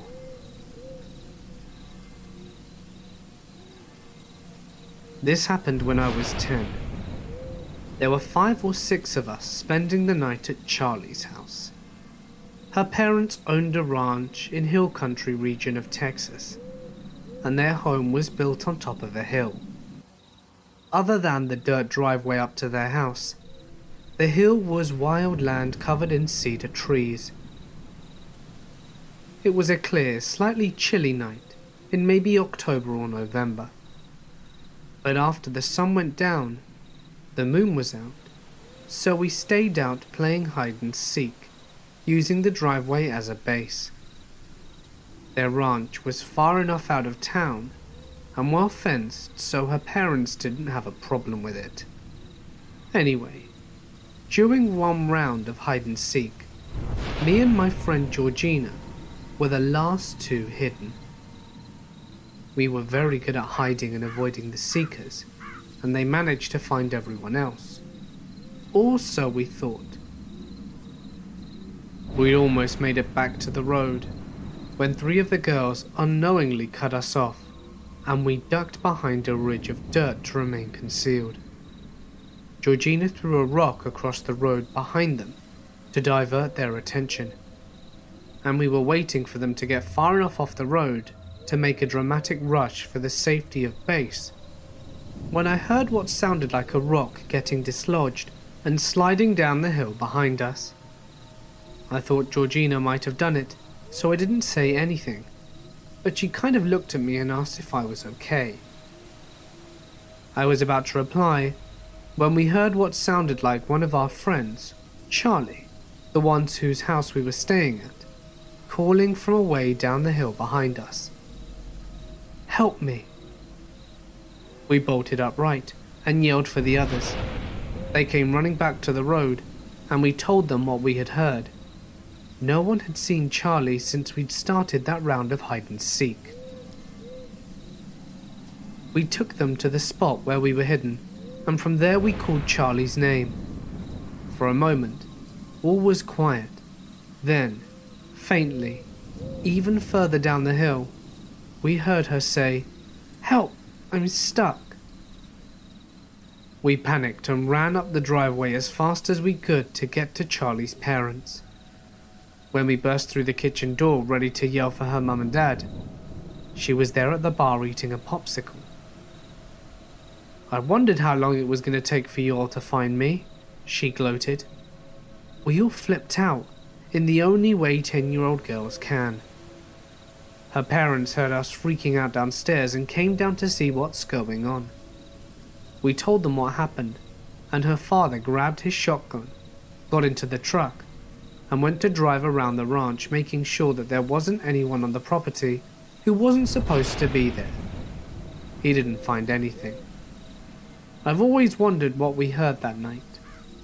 We didn't talk about it much, but I know it remained in all our minds every time we stayed there past sundown. I live in a small town in rural Australia. I am a cyclist, and I coordinate sport events, marathons, and sell bike gear and whatnot. Around 6 AM, I drove my bike up the mountains, and on the way, I passed a woman sitting by the side of the road. At first I thought she may have been a hitchhiker, but there were no hotels around and she had no bags. I stopped my car around 400 meters away from her, grabbed a bottle out of the car boot, and walked down to see what was going on. At that moment, I realized she's one of the most gorgeous women that I had ever seen. She was probably in her 20s, pale as hell, long wavy blonde hair to her hips, and one of those really German hourglass kind of figures, with these deep blue eyes. She was wearing one of those long summer dresses that beach kids seem to love, which was friggin' weird for the middle of the Australian bush. So I walk up to her like, oh my god, but I'm also thinking, what the hell? I hand her the bottle of water and ask her if she's lost or needs a lift back to town. She just stares at me, doesn't take the water, and doesn't blink. I think, oh shit, is she some kind of crazy?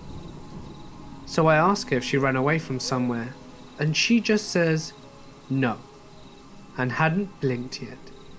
So I ask her if she's waiting for someone to come pick her up, and she says, no, again.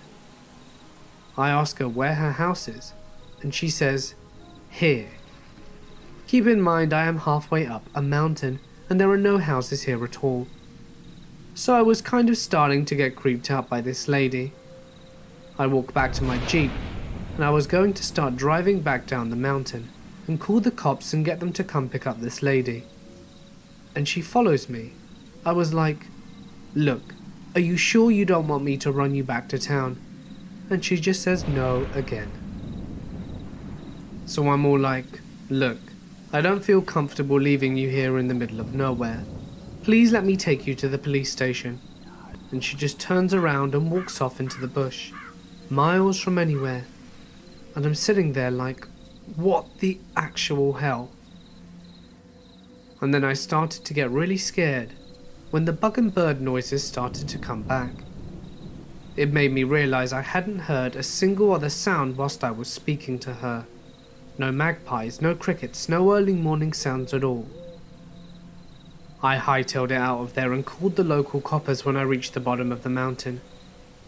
Basically, I said there's a woman up in the mountain who refused to get into my car, and then realized how stupid that sounded and hung up. Whoever you are, I hope that you're okay.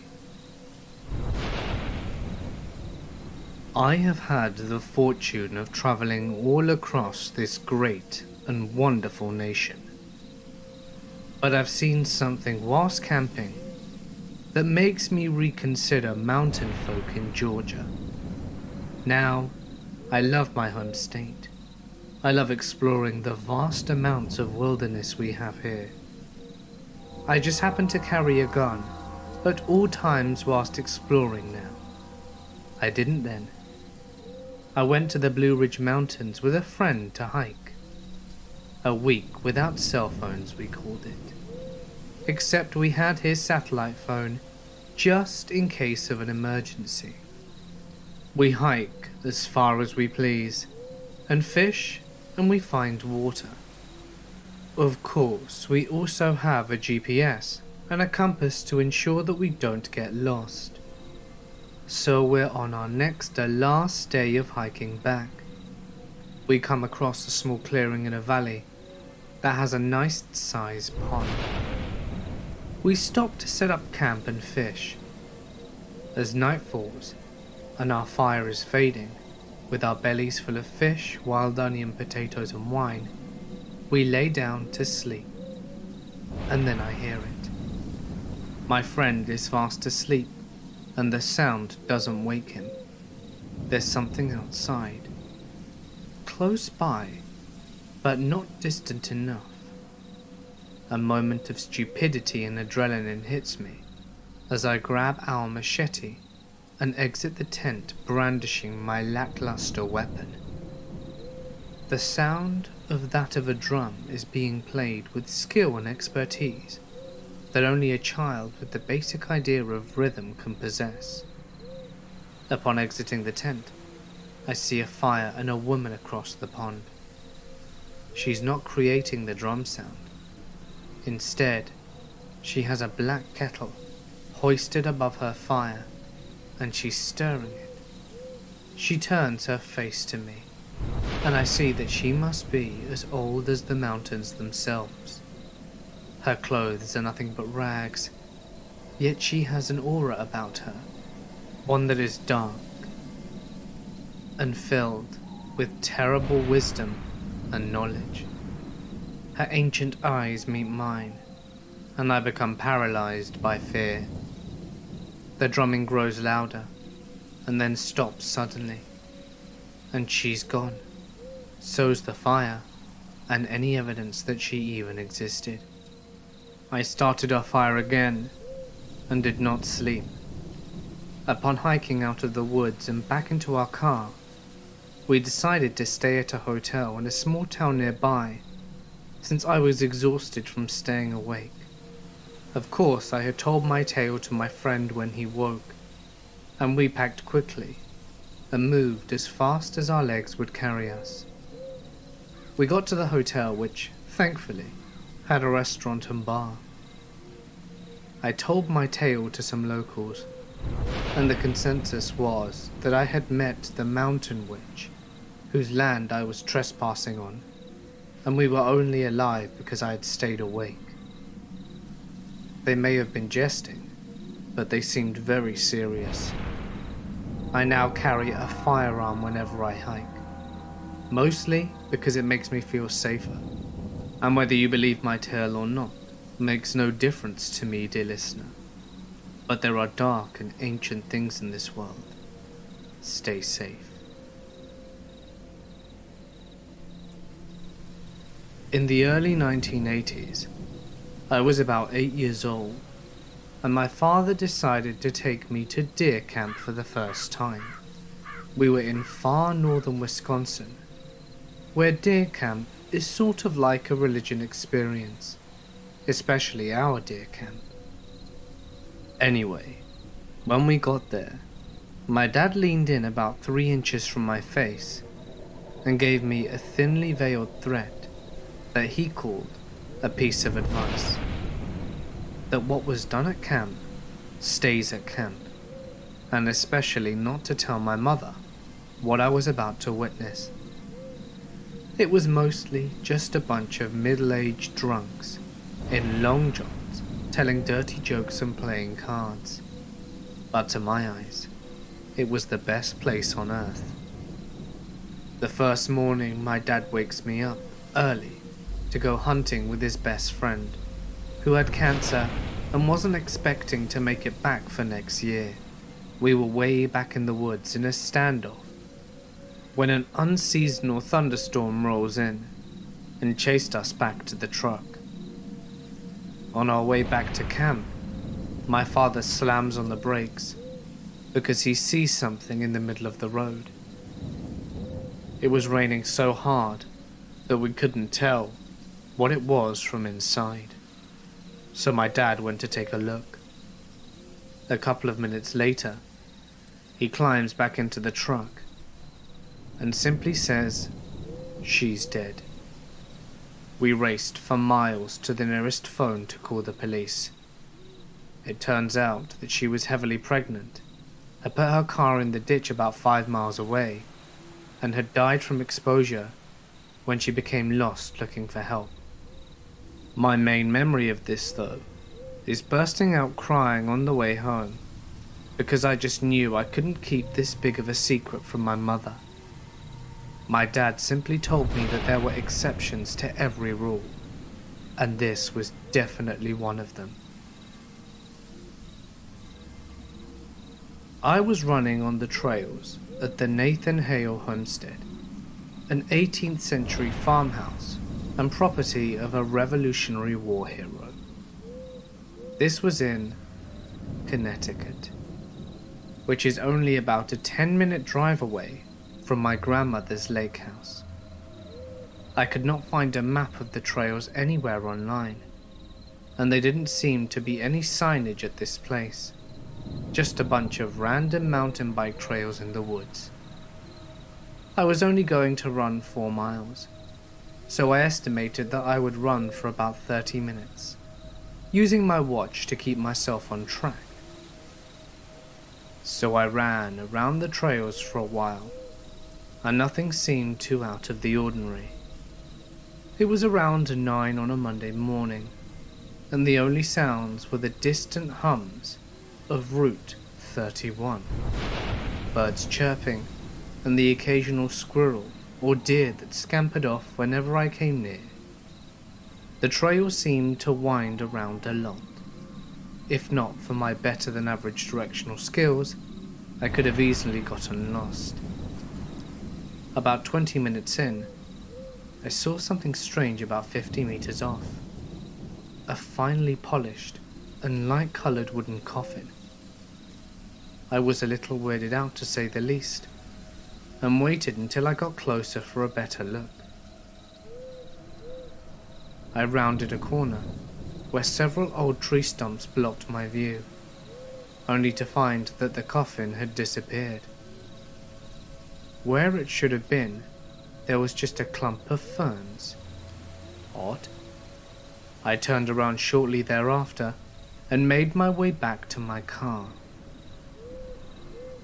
I was maybe half a mile out when I heard a very distinctive knocking on a nearby tree. I was a little spooked, but chalked it up to be a woodpecker or something. However, not 30 seconds later, there it was, on a completely different tree ahead of me. Exactly the same rhythm. Tock, tock, to tock, tock. I picked up the pace. The trail widened a little, and I could see way ahead to the entrance to the parking lot where my car was. There it was again, on a tree seemingly right next to me. I truly started freaking out, and started to book it back to the lot. I was nearing the opening, when time seemed to slow down. All of a sudden, it felt like the temperature dropped about 20 degrees. The birds stopped singing, and my simple Timex watch started to malfunction, making all sorts of beeping noises, and the numbers glitching on the screen. The beat sounded impossibly loud this time, like it were hacked into every surrounding tree with an axe.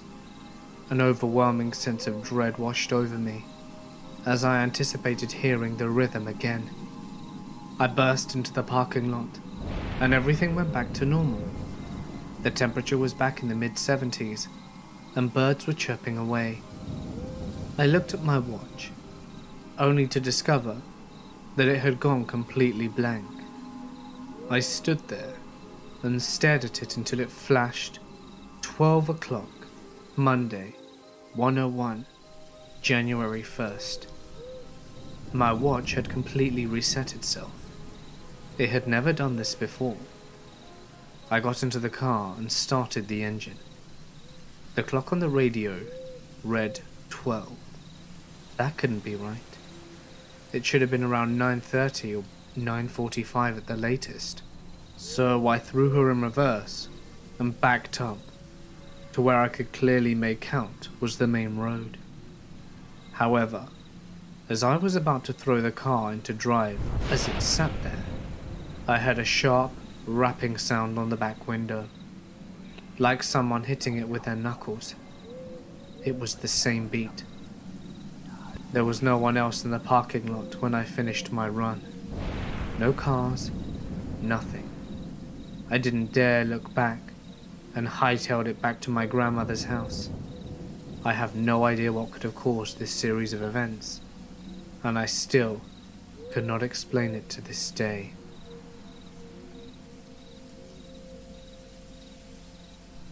I was geocaching once, and as I was wandering through the woods, I came across a small patch of trees that had Mr. Potato Head faces nailed to them. I was a 15-kilometer drive from civilization, and nowhere near a trail. As the cache was deep in the woods, I contacted the cache owner, and he swore that they weren't there when he put the cache together, and it was his private land, so nobody should have put them there. The other instance of weird was up when I was hitchhiking and decided to set up camp off in the woods not far from the highway. I had a fire, ate, and set up my little tent, and fell asleep without problem. I woke up in the middle of the night due to some heavy breathing outside my tent. I listened for a bit, scared shitless, and then some movement and the sound was gone.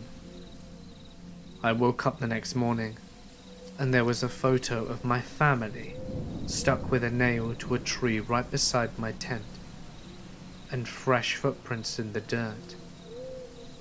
Being the idiot that I am, I followed the path of the footprints, a kilometer or so back into the woods, where it ended at a road. Across the street was an abandoned house, and while checking out the house for anything useful, I found several other photos of people from the photo, individuals, headshots, and notes apologizing for not protecting them or being there for them. I got a feeling like I wasn't alone, and decided to make an exit, and as I came out of the house, there was a pickup truck in the road watching me leave. He offered me a ride back to the highway, and some food and drink, and told me all about the family that lived there, and how they had all died. Apparently, the father had an accident whilst driving, and struck an oncoming vehicle, with the mother and 2 kids inside it. He lived, but everybody else died.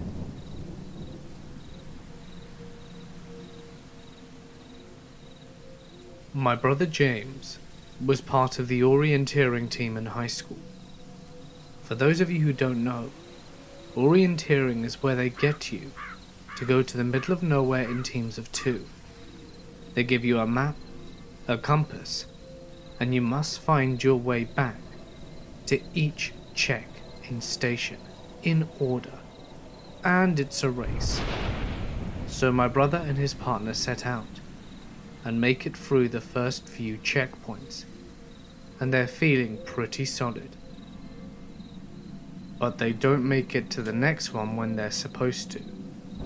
They double check the map, do some math, and figure out that they miscalculated some angle or another, and are now almost off the edge of the map. They recalculate and set off in a new direction. Keep in mind, the line was never intended to be part of the orienteering run. This is unexplored territory, and they came across what my brother said could only be described as a crater. A deep bowl in the forest devoid of trees. And at the center was an ambulance. They are in the woods, miles upon miles from any road. and there is an ambulance that looks like it's decades old sitting in a crater. So, being teenage boys, they decide to investigate it. My brother said that the forest was well on its way to reclaiming the vehicle, that it was rusted and covered in plant life. It looked out of date, like it was coming from the 40s or some bygone era. In the back, the gurney was still there, but bent in the middle, like something had smashed it. There were brown smears on the walls that could have been rust, or dirt, or shit or blood. They both got a horrible feeling from the place and took off out of there. My brother thinks he could probably find it again, but flat out refuses to.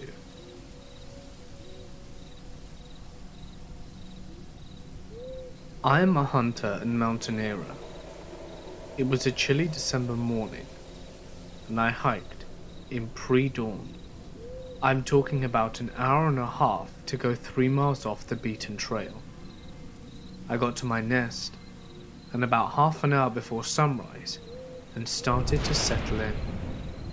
The wind kicked up a fog, and the fog rolled in that was thicker than a bowl of oatmeal. Within a few minutes, my visibility was about 5 inches. I'm sitting tight, huddled up against the freezing wind, when I start to hear twigs snapping close to me. For no apparent reason, what is normally a rapturous sound, indicative of an imminently successful hunt, sent a frosty chill down my spine. I chambered around in my 30-30 as quietly as I could, and lay flat on my back, tucked against a fallen tree. The rustling was moving closer through the fog, but I couldn't see anything. The sun was starting to peek over the mountains to the east, and visibility was starting to increase. The rustling of twigs and leaves was sporadic, sometimes directly in front of me, sometimes behind or beside me. I remember laying the rifle across my chest, thinking to myself how silly it is to react like such a coward. I rationed with myself that bears and mountain lions are a rarity where I was, so I had likely stumbled into a herd of whitetails that had bedded down and decided to sit up. The rustling stopped immediately, as it was fully dawn by now. I was looking through the fog for the outline of my prey, which I had assured myself was literally around me. It wasn't. Seemingly nothing was. By now the fog had faded away, and it was apparent to me that I was alone in those woods. I hunted all that day, without seeing as much as a squirrel. Around 3 in the afternoon, after fighting the wind in an abnormally cold day, and not wanting to hike out by flashlight, I decided it was time to start back to the truck. Walking out of those woods was the most uneasy I had ever felt. Lawfully, once you make your way back to the trail, you're supposed to clear the chamber of your rifle, but not that day. What is normally a stroll through the woods, I undertook with the seriousness of an animal being stalked. I would walk, then stop and listen, and I never heard or saw anything during my retreat, but I could feel eyes on me. I was about 100 feet away from my truck when I rounded the last corner and saw, hanging at eye level from a tree by a noose, a stuffed bear in a blazed orange jacket. I am a giant, broad-shouldered outdoorsman, but that one shook me up something fierce. It was early 1984. My true friends and I went to the Wildwood campgrounds on Long Island with my family. It was a safer time back then, so we thought we'd explore the forest. We went up to the cliffs, looking down at the beach, and back into the woods soon becoming bored, so we headed deeper in. The woods were dark, tangled and overgrown with weeds and brambles. It was obvious the area was not used or even explored often, as it was so dense, so we started heading back. We noticed something upon our return, a house in the middle of the forest, most windows broken with a sagging roof, old and out of place, with no road leading to it, and no power lines either. It had a mailbox at the front, as well as a brick chimney. We entered the small home, of only a few rooms on the ground level, and a gaping hole in the floor showed an exposed basement below. A rotting wooden table, surrounded by peeling wallpaper, of roses that sat next to the kitchen. There was a collection of old things, and what I identified as a very small, white gas stove speckled with corrosion. The stairs up and down looked unsafe and rickety. Small animal feces was everywhere, and I don't remember any electrical sockets, lights, or anything of that nature.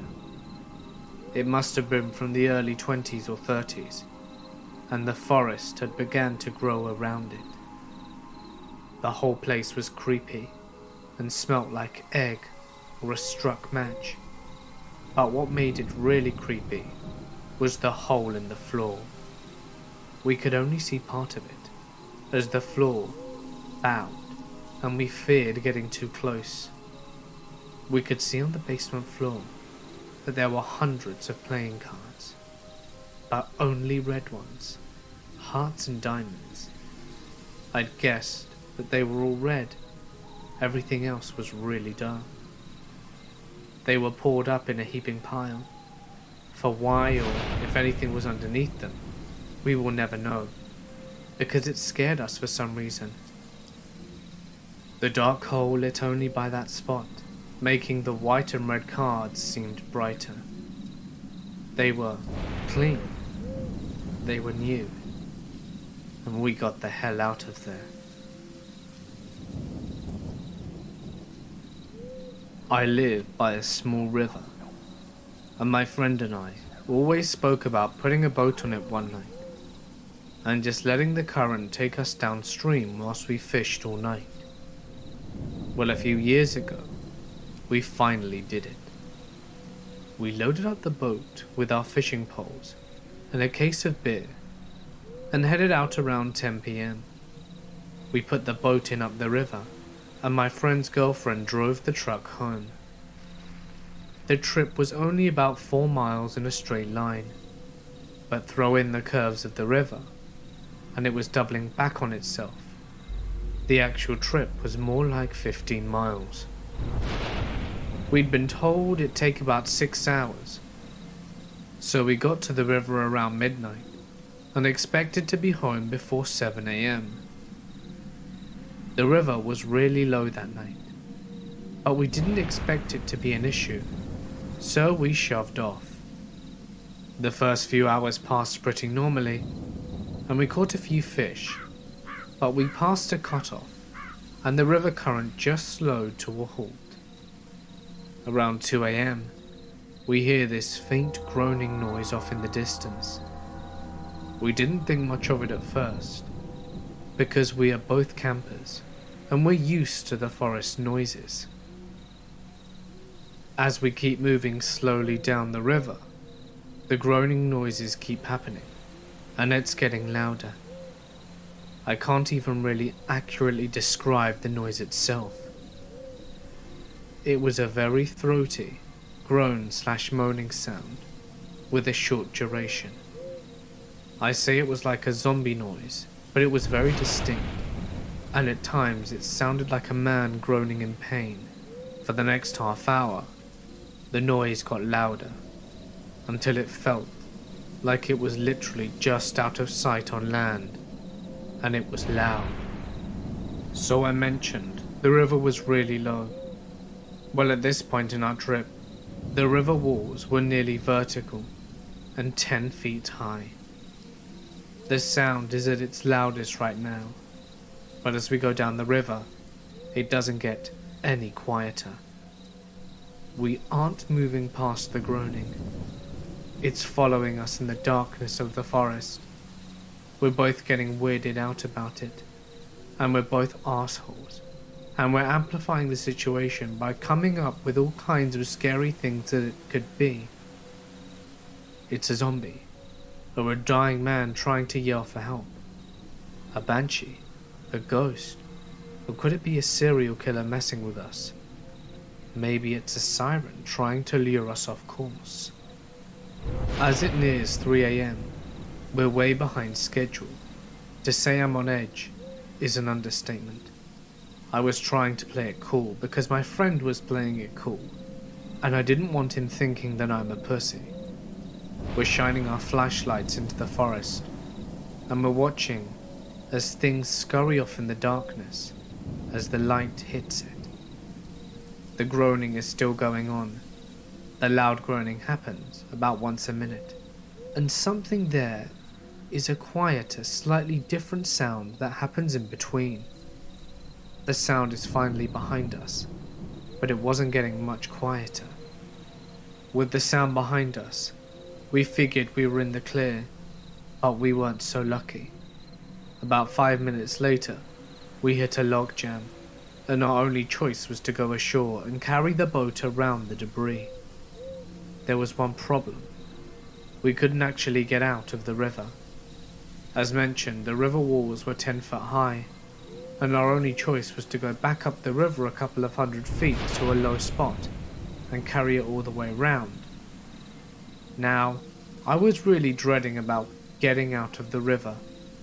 It's dangerous enough walking down the riverbanks in the pitch blackness, and I didn't need a zombie banshee serial killer making it worse.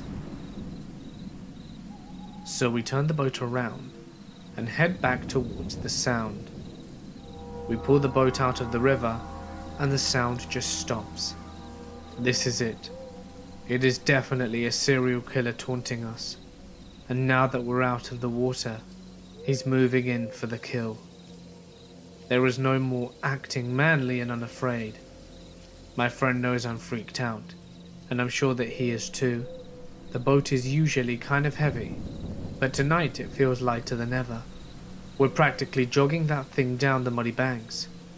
Everywhere we look, we see what is ducking behind a tree and staying out of the light from our flashlights. We finally get past the log jam. We're putting the boat back in the river, and whatever is following us is right behind us. I'm in the boat, and my friend is getting in. He pushes us off out the river and runs around and yells into the darkness, "What do you want?" At this point, the Loch Ness Monster steps into the light and says, "I need about tree fitting." Okay, that part didn't happen. But we get back on the boat in the river, and the noise has suddenly stopped. But we're both ready to go home. We run the motor until we get to a bridge. My friend calls his girlfriend and gets her to come pick us up 2 hours earlier than expected. She asks why we cut the trip short, and he makes up some bullshit excuse about the river being too shallow and blocked up with debris, because neither of us wanted to admit that we were grown-ass men being scared of the dark. I never told anyone else I know about this, and I don't think he has, but we still mimic the sound every now and then, and any strange noise is instantly referred to as a zombie banshee. I live by a small river, and my friend and I always spoke about putting a boat on it one night, and just letting the current take us downstream whilst we fished all night. Well, a few years ago, we finally did it. We loaded up the boat with our fishing poles and a case of beer, and headed out around 10 PM. We put the boat in up the river, and my friend's girlfriend drove the truck home. The trip was only about 4 miles in a straight line, but throw in the curves of the river, and it was doubling back on itself The actual trip was more like 15 miles. We'd been told it'd take about 6 hours, so we got to the river around midnight and expected to be home before 7 AM. The river was really low that night, but we didn't expect it to be an issue, so we shoved off. The first few hours passed pretty normally, and we caught a few fish, but we passed a cutoff, and the river current just slowed to a halt. Around 2 AM, we hear this faint groaning noise off in the distance. We didn't think much of it at first, because we are both campers, and we're used to the forest noises. As we keep moving slowly down the river, the groaning noises keep happening, and it's getting louder. I can't even really accurately describe the noise itself. It was a very throaty, groan/moaning sound, with a short duration. I say it was like a zombie noise, but it was very distinct, and at times it sounded like a man groaning in pain. For the next half hour, the noise got louder, until it felt like it was literally just out of sight on land, and it was loud. So I mentioned the river was really low. Well, at this point in our trip, the river walls were nearly vertical and 10 feet high. The sound is at its loudest right now, but as we go down the river, it doesn't get any quieter. We aren't moving past the groaning. It's following us in the darkness of the forest. We're both getting weirded out about it, and we're both assholes, and we're amplifying the situation by coming up with all kinds of scary things that it could be. It's a zombie, or a dying man trying to yell for help, a banshee, a ghost, or could it be a serial killer messing with us? Maybe it's a siren trying to lure us off course. As it nears 3 AM, we're way behind schedule. To say I'm on edge is an understatement. I was trying to play it cool because my friend was playing it cool, and I didn't want him thinking that I'm a pussy. We're shining our flashlights into the forest, and we're watching as things scurry off in the darkness as the light hits it. The groaning is still going on. The loud groaning happens about once a minute, and something there is a quieter, slightly different sound that happens in between. The sound is finally behind us, but it wasn't getting much quieter. With the sound behind us, we figured we were in the clear, but we weren't so lucky. About 5 minutes later, we hit a log jam, and our only choice was to go ashore and carry the boat around the debris. There was one problem. We couldn't actually get out of the river. As mentioned, the river walls were 10 foot high, and our only choice was to go back up the river a couple of 100 feet to a low spot and carry it all the way around. Now, I was really dreading about getting out of the river. It's dangerous enough walking down the riverbanks in the pitch blackness, and I didn't need a zombie banshee serial killer making it worse. So we turned the boat around and head back towards the sound. We pull the boat out of the river and the sound just stops. This is it. It is definitely a serial killer taunting us, and now that we're out of the water, he's moving in for the kill. There is no more acting manly and unafraid. My friend knows I'm freaked out, and I'm sure that he is too. The boat is usually kind of heavy, but tonight it feels lighter than ever.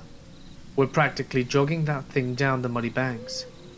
Everywhere we look, we see what is ducking behind a tree and staying out of the light from our flashlights. We finally get past the log jam.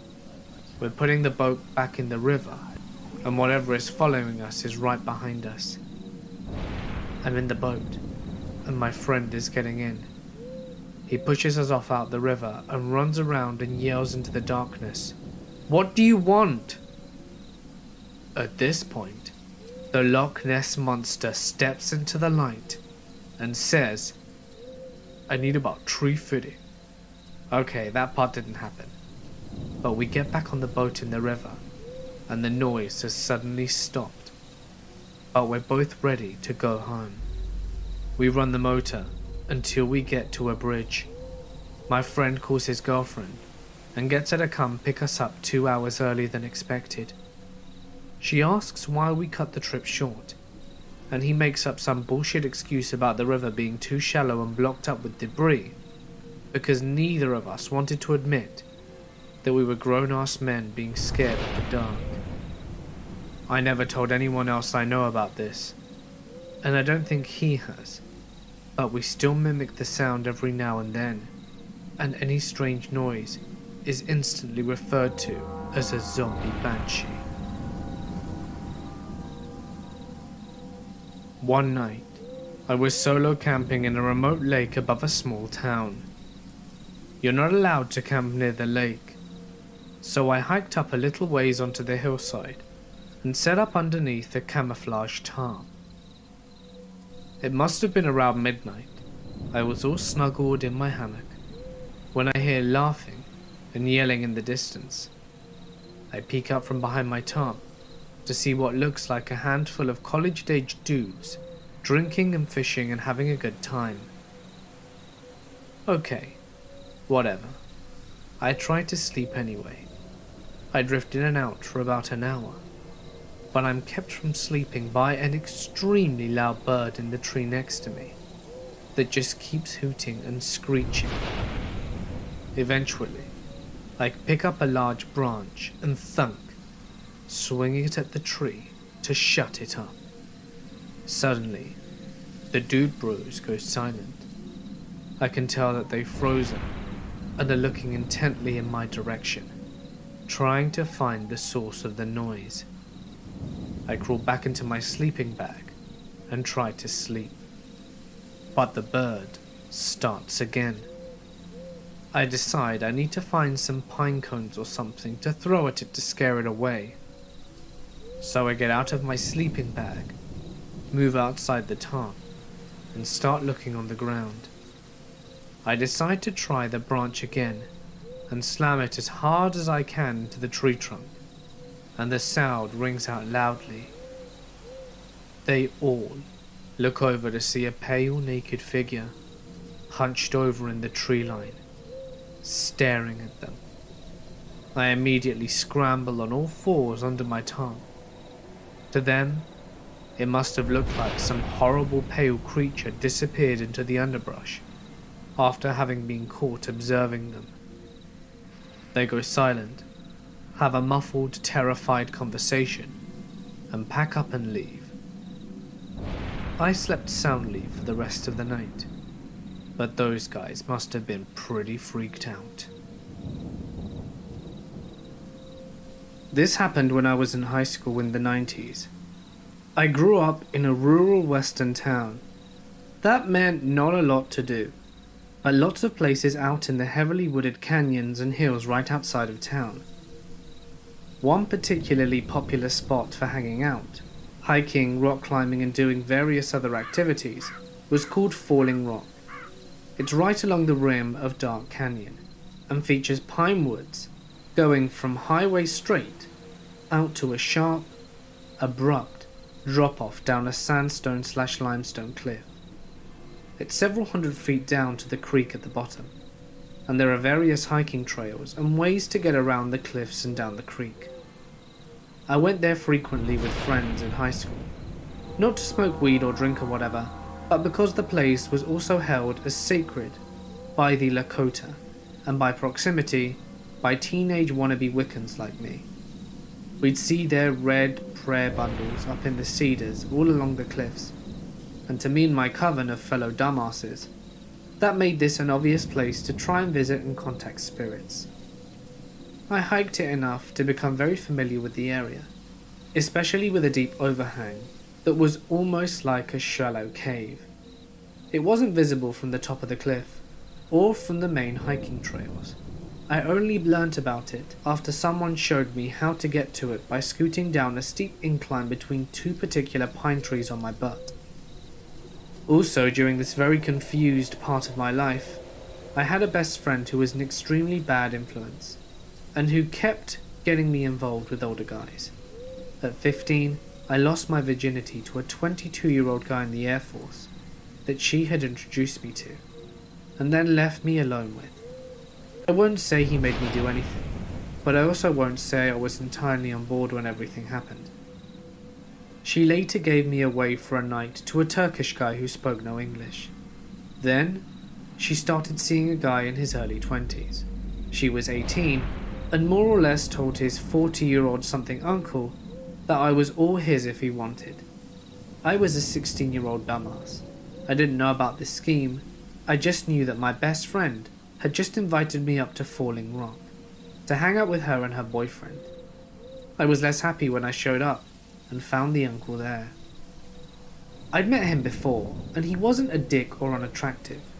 Actually, he was quite attractive, or even especially creepy.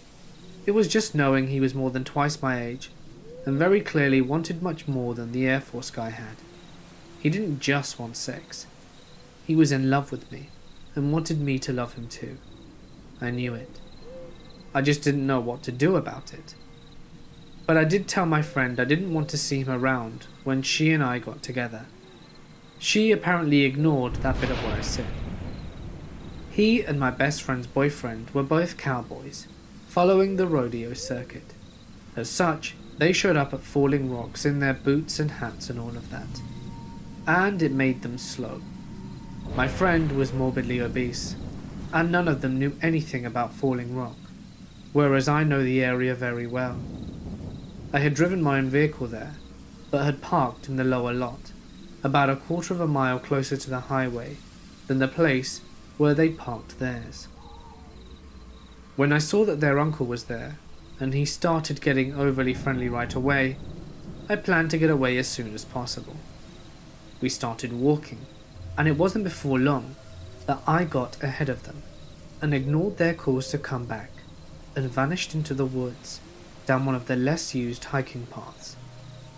This was broad daylight, and I had a plan.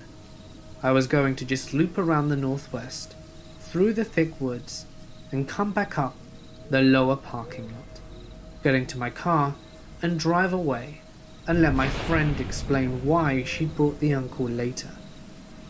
I made good time, and got back up towards the road to the main parking area, where my friend and the uncle had parked. I was almost there, when I saw another guy close to the uncle's age, but slimmer, blonde with a beard and a camouflage coat on, coming up from the trail in the parking area. We were a few hundred yards away from each other, but he stopped, clearly seeing me. I don't know what it was, but I didn't like something about his stance. His expression, I don't know what. I started to slink back down the draw I had come up, and he started to follow.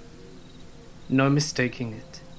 He turned off a well-worn obvious path to the Falling Rock cliff face to follow me, little teen-aged girl, down into nothing but deer trails and scrub and cacti. He didn't say anything all the while. It seemed like he was trying to be as quiet as possible. I knew the area better than he did though, and was a lot less cautious about my footing. I got back to the top of the cliff as quickly as I could, and popped up just ahead of where the uncle was sauntering along the edge, right next to where the big overhang would be. The uncle and I saw each other. I pointed back down the trail where the strange guy with the beard could clearly be heard stomping up behind me, and then I dropped down on my ass and boots scooted right out of sight. I got to the overhang and heard the exchange between the uncle and bearded guy. "Hey, what the hell do you think you're doing?" asks the uncle, sounding absolutely pissed. "I'm looking for my girlfriend. She just came up here. She's got dark hair." "Oh yeah? What colour shirt's she wearing?" I was wearing a grey hoodie with my dad's college logo on it. "It's a grey hoodie," said the bearded guy. The uncle proceeded to go absolutely batshit, yelling and cursing, and based on the noise, throwing fallen tree limbs on the other guy, and the other guy just ran. I could hear him thumping and crashing down the steep hillside not far from me. My friend's boyfriend kept running when he heard all the noise, and I could hear him yelling at the guy too. All kinds of vile shit you wouldn't think a good Christian boy would say. The uncle called my name for a bit, and I finally came out of the cave. And then, my fat friend finally joined us too. It was a weird day to have your sort of stalker save you from someone who seemed to really have it out for you. But I'm pretty sure that's just what he did. I wish I could say something better by him, but all I really did was disappear. I didn't talk to my friend for over a year, long enough for her to dump her boyfriend and for the uncle to go away with him. I don't know what happened to either of them. I don't know if I could recognize them now, as I'm twice the age I was then. I do wish them well though, but still, would rather not meet again. When I was around 13, I went camping with my Girl Scout troop. This wasn't uncommon for us, as we camped often, at least twice a year. The only difference was that my troop had the privilege to camp out 2 nights in a cabin. The cabins were not big. I was 5 foot, and if I were to lay down widthwise, we only had about 3 feet of walking space between the bunks. Each side had 2 sets of bunk beds, so there were 8 beds in each cabin, and there were 4 cabins. We had a large troop, so we occupied 3 cabins including the mums, who stayed the night with us. During the day activities we went on as normal. Other troops came to spend the day, and we did arts and crafts and archery, and other sport-like events. This ended around 7, when all the other girls went home. Around this time, we cooked dinner, ate, spoke, and then started a fire. We sat around and had girl talk like normal, ate doughboys and marshmallows until 9, when we had to go to bed due to the camp's curfew. In my cabin, I had my 2 best friends, one in the bed below me, and the other in the bunk across from me. We had bunks that were the closest to the window. To imagine the cabin, just imagine a rectangle with walls, and a screen door. Now, go into the screen door, and on either side of you, there are, as I said, 4 bunks, and at each end of the corridor or window. My mum was sleeping in the cabin across the way with my troop leader and the other mum. Soon we're all asleep, but my friend Lisa, who was below me, isn't very good at sleeping outside, and was soon awake and sitting on the edge of my bunk, poking me. I cracked my eyes open and shone my flashlight at Lisa, then at Tara, who was sitting across the way. She was awake as well. Since we weren't technically allowed to be awake unless we were using the bathroom, we decided to go get my mum, who would take us through the trail to the bathroom, just to let Lisa catch a breather. By now, the fire was basically out, and we had my flashlight as our light source, so we bundled up, because New England is freezing at night, even if it's spring. As we were getting dressed, I put my flashlight in my mouth so that I could use both hands. But out of the corner of my eye, I saw a shadow. I thought it was my own, and camp was playing tricks on me, but I looked anyway. My scream may have broken all the rules in camp about curfew. My entire cabin was up. My friends were screaming, and my mum and my leader were trampling over each other to get into the cabin. When I turned to look at the shadow, I saw what was actually a man staring through the window. I don't know how long he was there for, and when I started screaming, he took off. My troop leader talked to the ranger the next day, and he said that he would talk to the night ranger, but we never got any other answers other than maybe it was an animal. Either way, we never went camping there again, and this incident still haunts me to this day. So, creepy pervy man, let's not meet again. The man who told me about his terrifying experience in the Colorado wilderness is one of those distant relatives that everyone has. They're your third cousin twice removed, or something to that effect. I'm not positive how exactly we're related, but he is an incredible guy. Greg is a decorated Green Beret with a silver star to his name that he earned by capturing the leader of an Afghan sniper cell without incurring any casualties. Despite his status as a huge badass and his not unconsiderable size of 6'3" and 200 pounds, Greg is a teddy bear. He is an extremely humble and kind person. I've had a lot of experiences in the outdoors, having lived in Colorado for most of my life.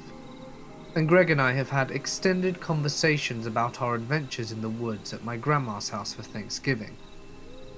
We were sitting on the couch, wearing tacky holiday sweaters, when the conversation turned to hunting.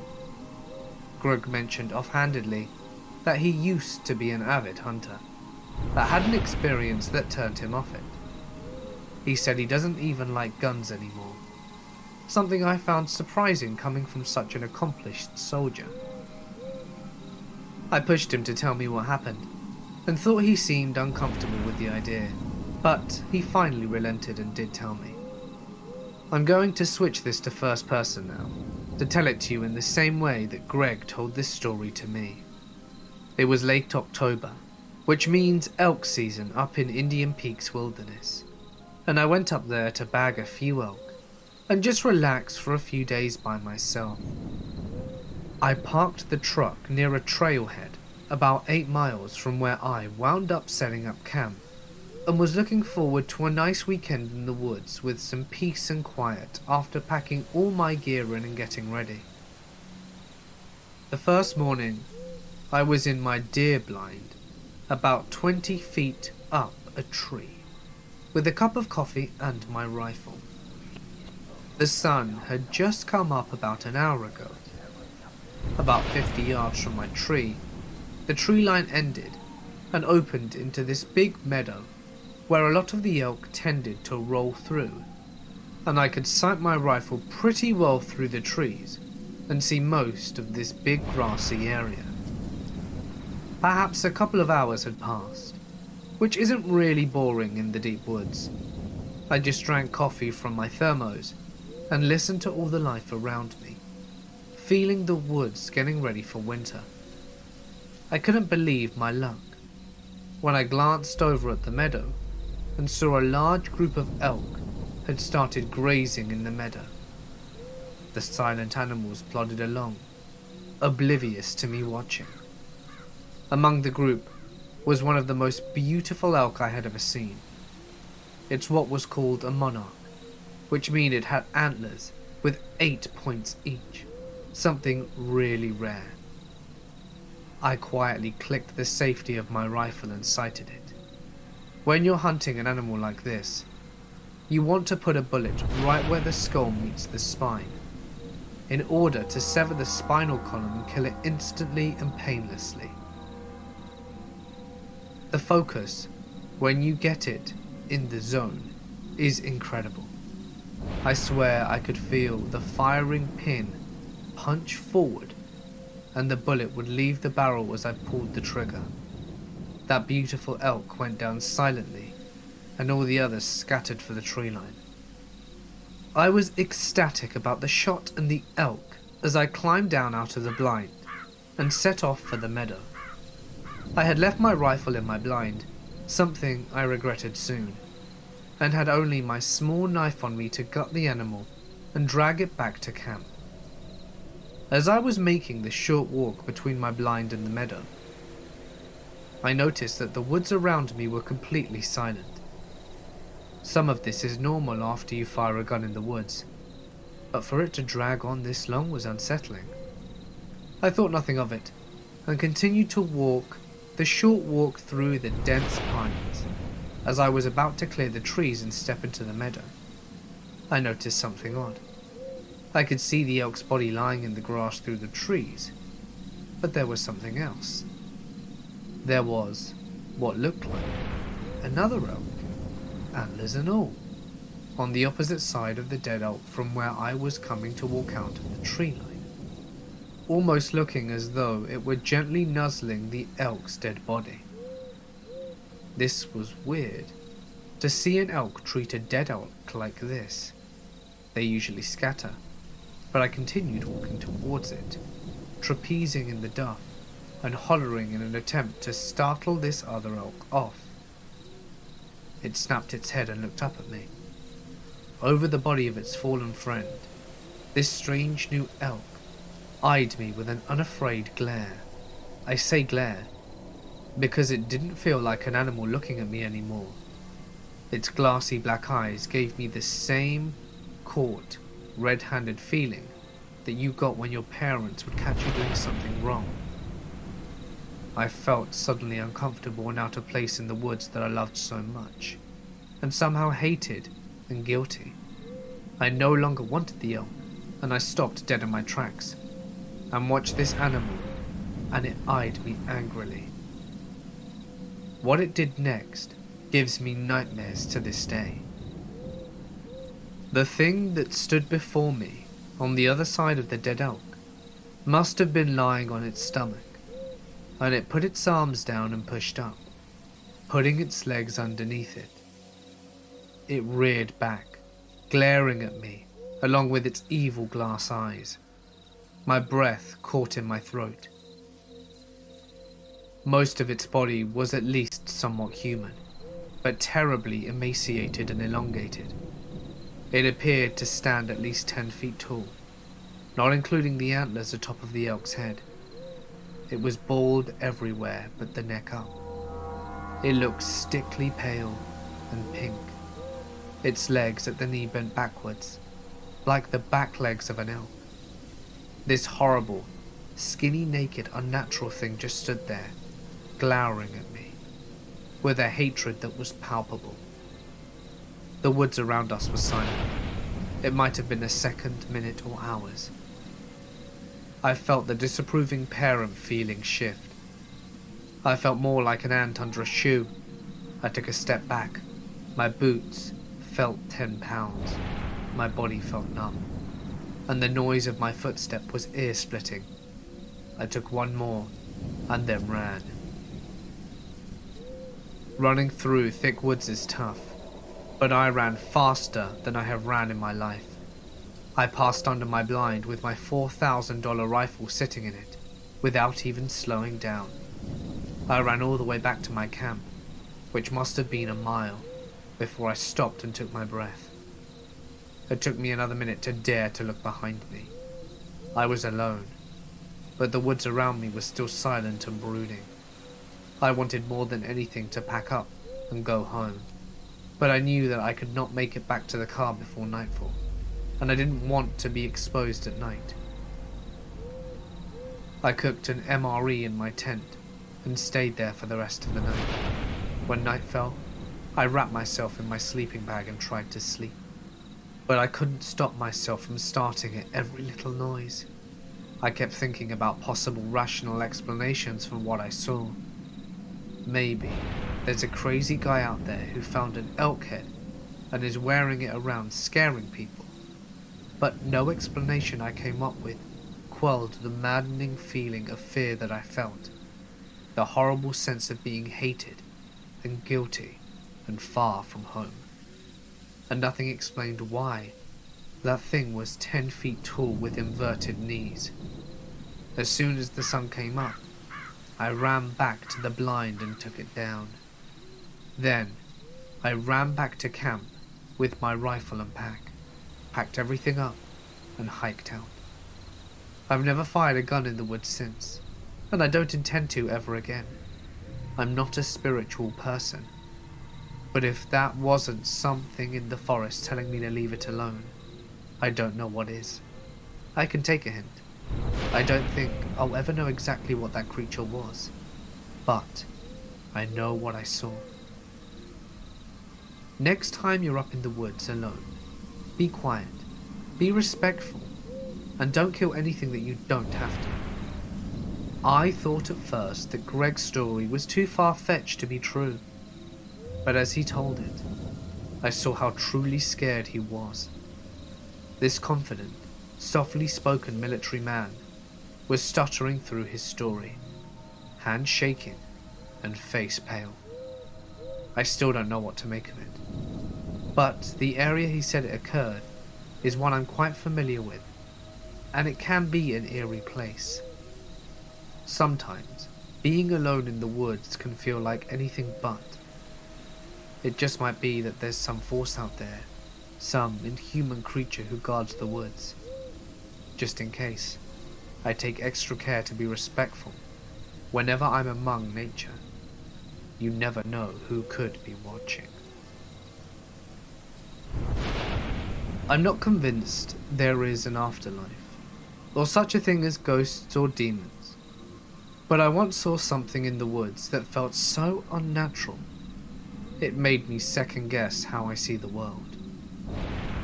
I was hiking up a hillside, thick with trees, in the middle of the night during a long weekend.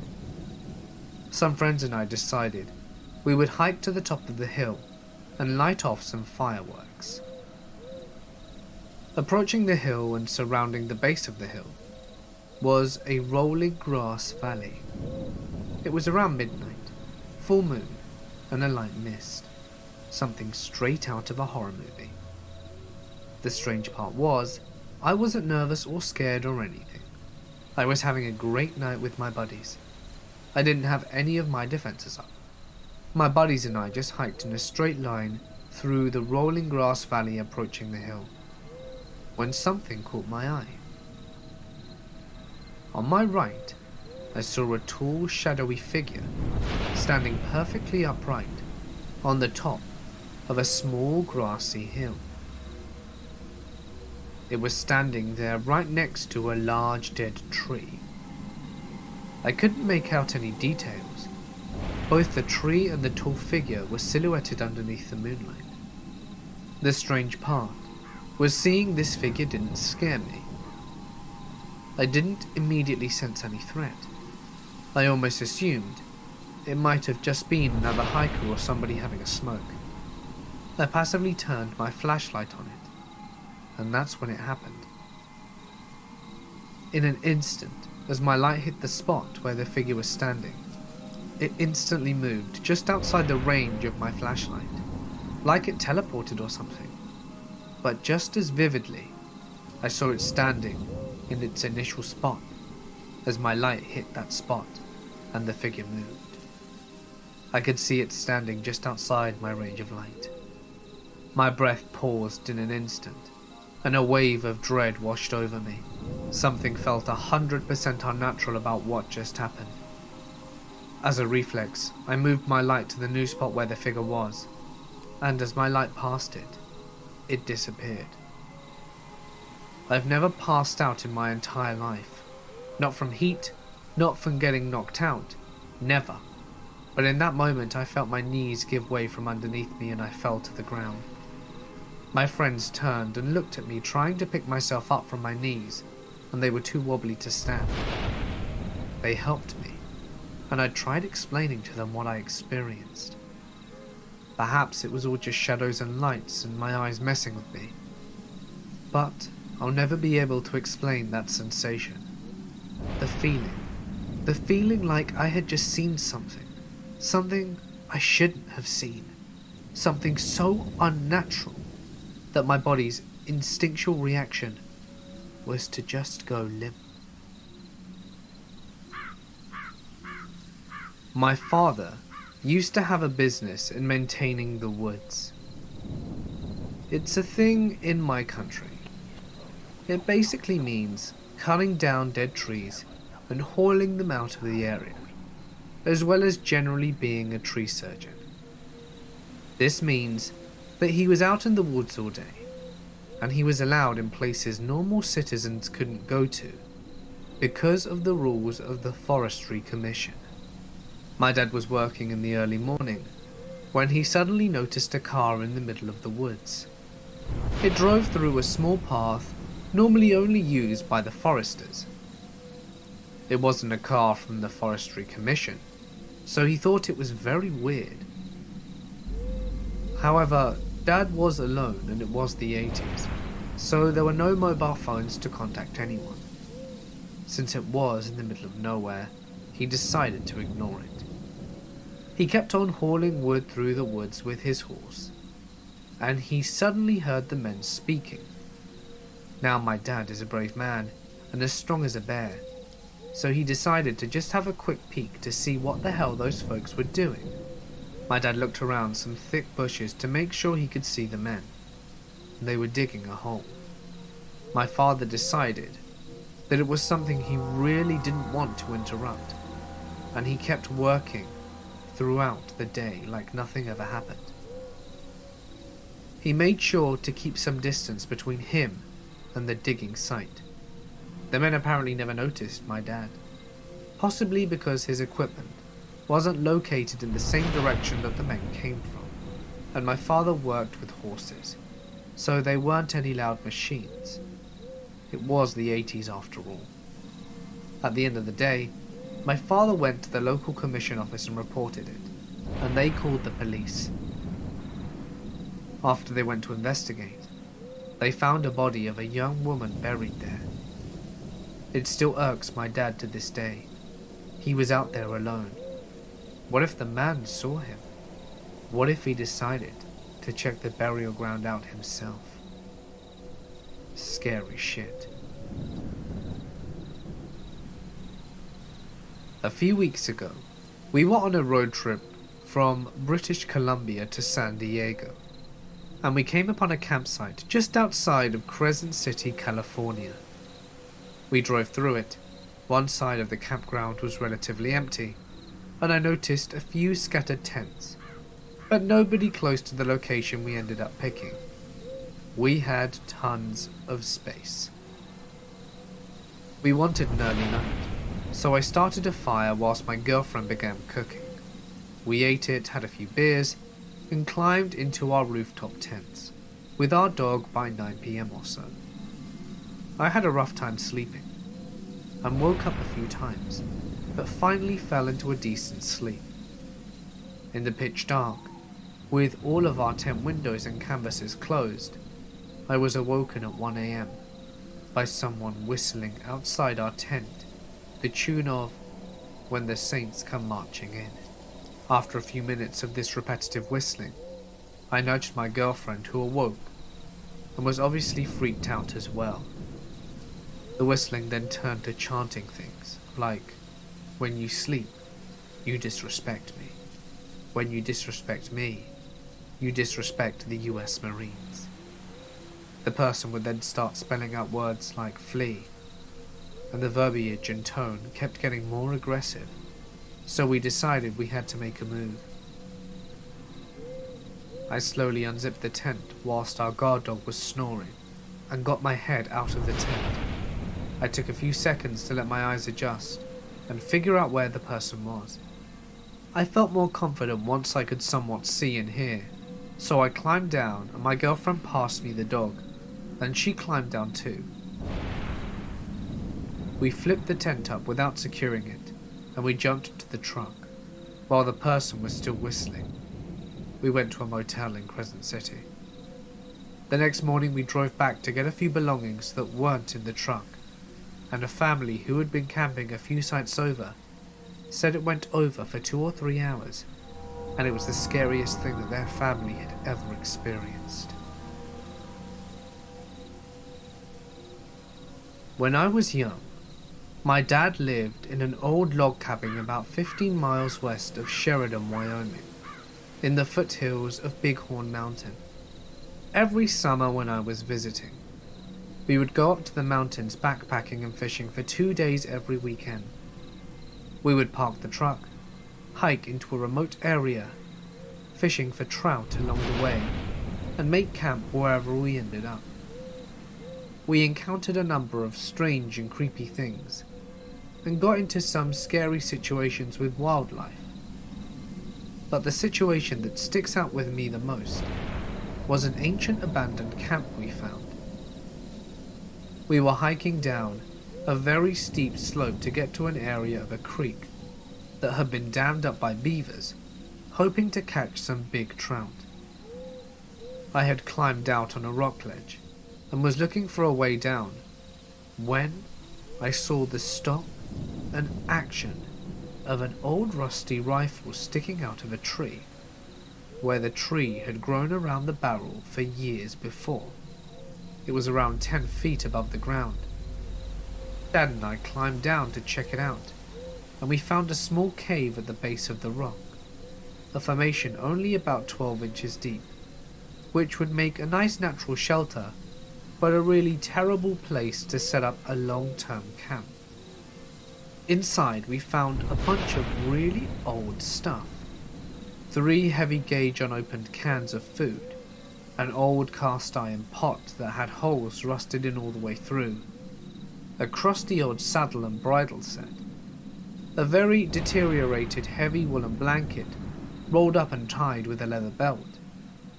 When we unwrapped the blanket, we found several personal items, including a rusty old cap, a ball black powder revolver, a leather satchel with a lead pistol shot, and a powder horn with no black powder in it, tarnished old cartridges, presumably for the rifle of the tree, a straight razor, and most unsettling of all, was a shirt with holes in it, and over half of it stained with dried blood. As we stood there thinking about what all of this meant, it occurred to me how remote this place was, even at the time of July 1985, and the fact that whoever owned that shirt had been very seriously injured. Stuck on a steep slope in the middle of absolutely nowhere, I got serious chills down my spine. The only thing that somewhat dated this fateful campsite was the pistol and the rifle, both of which were made sometime in the 1870s according to my father. There's no way to ever know what happened to the man who owned all this stuff, but the fact that he, or someone he knew, obviously shot twice with either a gun or arrow, and all of his belongings were sitting right there where he left them possibly 100 years later, it was highly unlikely that he left the area alive. Discovering what amounts to an 100-year-old crime scene in this very remote wilderness kinda gave me the creeps, but mostly, it just made me sad to know how hopeless and alone this guy must have felt when he died. I asked my dad if I could keep the pistol, and he simply said, "It's not mine to give, and we're not thieves." He chose instead to teach me a lesson about respecting the dead and preserving history. He had been very careful inspecting everything, and we put everything back exactly as we had found it. My dad then told me to take my hat off and observe a moment of silence and reflection as a sign of respect for the man who most likely lost his life on that mountain. Then we went fishing. I tried several times over the years to find that spot again, especially now that I have sons of my own, but sadly, I've never been able to find it. A few years back, we were doing a massive survey in the middle of nowhere in the interior of British Columbia. All the crews had gone home, and it was just my boss and myself left for a few days to follow up and confirm some coordinates and finish some mapping. We head out of the motel an hour or so into the bush, middle of nowhere along deactivated logging roads. The closest town is miles and miles away, and we hike out to one area that we had found a few weeks previously. For some reason, the whole area just felt off. So we get down to business, and about 15 minutes after being haunched over mapping, there is this weird, deafening whomp sound, like I could feel pressure in my ears. I immediately looked at my boss about 20 feet away, and he is white as a ghost staring back at me, standing, and then it happens again. My ear and chest pressure go crazy, and it feels like I am being squeezed. Chills all over my body, and every hair is standing on end. My boss just looks at me and says, "Let's go." We grab all of our stuff and speed hike back to the truck. We never discussed it. No clue what it was, but I've never been so freaked out in my life. Thinking about it 10 years later, I still get the chills. I was camping in the Florida Keys one winter. I managed to survive the large snakes and even larger alligators, as well as the scorpions which would get into my shoes at night. But one experience that I shall never forget. My campsite was next to an old rock quarry which had filled with water and made it a good place for swimming and getting water from. There was also an old dump site near the quarry, with piles of stoves and fridges and other junk. It had been there for a while, but nothing new had been added to it for a long time. One day, a fellow shows up and tells me that they were going to clean up the dump and burn some of the junk, so I better move my tent. So I gather up all of my belongings and moved a few hundred yards back into the woods. That day, they started burning the garbage, and I thought nothing about it until I climbed into my tent at night. As soon as it got dark and I was falling asleep, my tent became covered with hundreds of rats. I guess they had moved out of the dump because of the fire and were just wandering around looking for food. They were everywhere, climbing up my ropes and over the top of the tent. I shook as many as I could off and started a fire and stayed up all night hoping they wouldn't return. They seemed to be gone, so the next night I stayed in the same place thinking they had moved to another dump or something. But no. As soon as it got dark, they all returned, bringing some of their friends, as it seemed that there were more than ever. I again shook them off my tent and got the fire going. When morning came, I packed up my tent and headed for a new place far away from those rats. As I was walking down the highway, wondering if I should return to another camping spot that I had previously been in, there, on the highway, near to the place, was a dead 11-foot alligator, which had crawled out from the mangroves only a few feet from where I had been camping a few weeks prior. I decided that my Florida camping adventure had gone on long enough and headed home. When I was 18, me and my friends took a road trip about 7 hours or so down to Apalachicola National Forest near Tallahassee, Florida. We were going to do a little car camping, drinking a few ice-cold Natty Lights, 18-year-old stuff. As we didn't want to be bothered by any park rangers, we drove way deep into the woods. We got there, set up camp, and had said Natty Lights. And me and a guy decided to do a little exploring. So we walked about 100 yards from our site back to the main road, saw another path directly across from us, and started walking. Immediately we started seeing signs that someone had been living there for a while. Big bags of trash, stuff like that. I should have seen a huge red flag and turned around, but I'm 18 and nothing can hurt me. So we get to this campsite of an older white guy living out of his van. Clothesline strung up, coolers placed around it, and a big gorgeous dog which I think was a golden retriever. We tried to back out, but he sees us and starts up a conversation.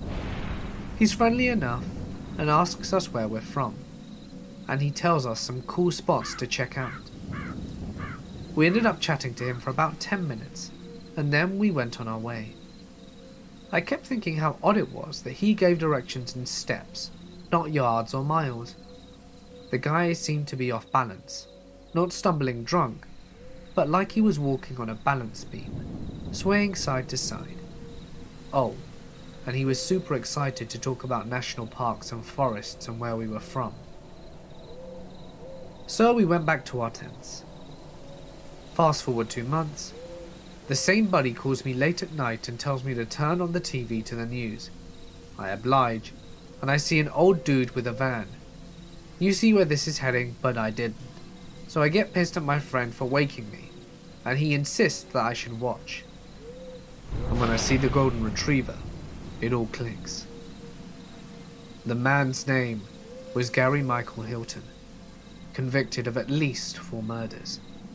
He kidnapped and murdered a girl on Blood Mountain, Georgia, an older couple in Pisgah, North Carolina, and a girl in Apalachicola at the campsite not long after we left. Yes, the very same places he had been talking to us about. Obviously, we called the cops, and they put us in touch with the FBI. We get flown down to take investigators to the campsite, point out every spot we saw, and tell them exactly what he told us, and show them the places he described to us. I didn't find out until after the trial, but apparently they found what appeared to be partially destroyed human finger bones in an area near the site, and I had to be flown down again to testify. 17 or 18 years ago, my fiancée, now wife of nearly 16 years, and myself, and one other couple were hiking the Pyramid Point hiking trail in the Sleeping Bear Dunes of northwestern Lower Peninsula of Michigan at dusk. We had my old film camera with a 200mm zoom lens on it. We got to the overlook, which looks northwest over the Manitou Passage to the Manitou Islands. We watched the sunset and entered that late dusk period that seems to last forever during a northern Michigan summer. It was probably 10 p.m. at this point. There were high winds and solid waves breaking on the shore below us. While standing and talking, we saw a light flash once out in the water between the islands and the mainland, in the vicinity of North Manitou Shoal Lighthouse. We stopped and looked, but weren't creeped out by it. After all, boaters are out in this stretch of water fairly regularly. I grabbed my camera and looked through the zoom lens, and I could make out what appeared to be a small boat, though it was difficult to tell with a 200mm lens, as it's a 7-mile wide stretch of water to the nearest island. So we were probably 3 to 4 miles away from the actual light.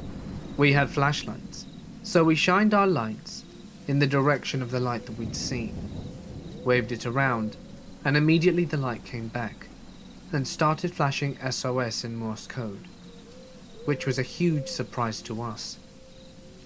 We weren't even sure our lights were bright enough to be seen at that distance, and given the stretch of shore, it's almost all forested. We were just a little spot several miles away. We were suddenly full of adrenaline and concern. 2 of us ran back to the cars, which is half a mile through the woods in the dark down a hill with our flashlights, and got a cell phone and binoculars. While we were gone, the folks on the lookout had no light source. At the car, we called the Coast Guard from our cell phones. It was 1999, so these weren't smartphones by any stretch of imagination. We explained to the Coast Guard that someone was flashing SOS at us, out in the water, and that we were hikers, observing from Pyramid Point Overlook. They said that they would send a ship to look over the area, and we asked them to hurry. At this point, we ran back up to our overlook, with binoculars and phone and flashlight. Atop the overlook, there was no cell signal, so we had to pocket the phone and had no further communications with the Coast Guard. With our binoculars, we were able to see a guy in an aluminium rowboat, rowing like crazy, with waves breaking over the bow of his boat. It was nearly pitch black outside, so we were only barely able to make this out. It was about 10:30 or 45 at this point. During Michigan summer, it's still light enough to see outside. But anyway, he would occasionally turn around and flash SOS at us and go back to rowing. It was disturbing to be several miles away, completely helpless, whilst we watched this guy struggling in a rowboat in the dark. It got dark, and we could not see anything anymore, but every few minutes the man in the boat would flash SOS. He did not appear to be making any progress towards the mainland, but he was clearly drifting northwestwards through the Manitou Passage. Every time he flashed, we'd turn on our flashlight and shine it back at him for a few seconds and turn it off. We did not know Morse code and had no cell signal. We stood and watched for what seemed like forever, completely helpless. The man stopped flashing his light, and it was too dark to see his boat. And then a tugboat appeared that did not appear to be the Coast Guard ship, showed up and started doing a grid search pattern through the passage, with bright lights shining from around the water. The Manitou Passage is probably 6 to 7 miles wide and 6 to 7 miles long, so it was a slow search, and a smallish Coast Guard ship started doing searches at the northern end of the straits, also with bright lights. They met in the middle of the straits, having done a zigzag type pattern for what felt like an eternity, then sailed off. They didn't find anyone. We drove into a bar in Glen Arbor to see if there was anything on the news, and there wasn't. We called the Coast Guard the next morning, wondering if we'd seen a man die or helped to rescue. But the person on duty had no idea what happened, or that we'd even called the night before. So to this day, it's unsettling to me, knowing how harsh the conditions on Lake Michigan can be, and knowing that we'd seen a man flashing SOS at us through our binoculars just before it got dark was really bothersome. There's no closure, no happy or sad ending, no ending at all, other than going back to our camp and hitting the sack. I have no idea what happened to him, and I really doubt I ever will. I was hiking and backpacking with 2 friends in Montana. We were probably 5 miles from the nearest paved road, and had hiked around 2 miles from the end of the dirt road. The spot isn't very well travelled, and is quite nondescript, but we all enjoyed getting away from any crowds, and being out relatively alone, so we always gravitated to areas like this, for backcountry camping. We built a fire and hung out, then piled into our tent.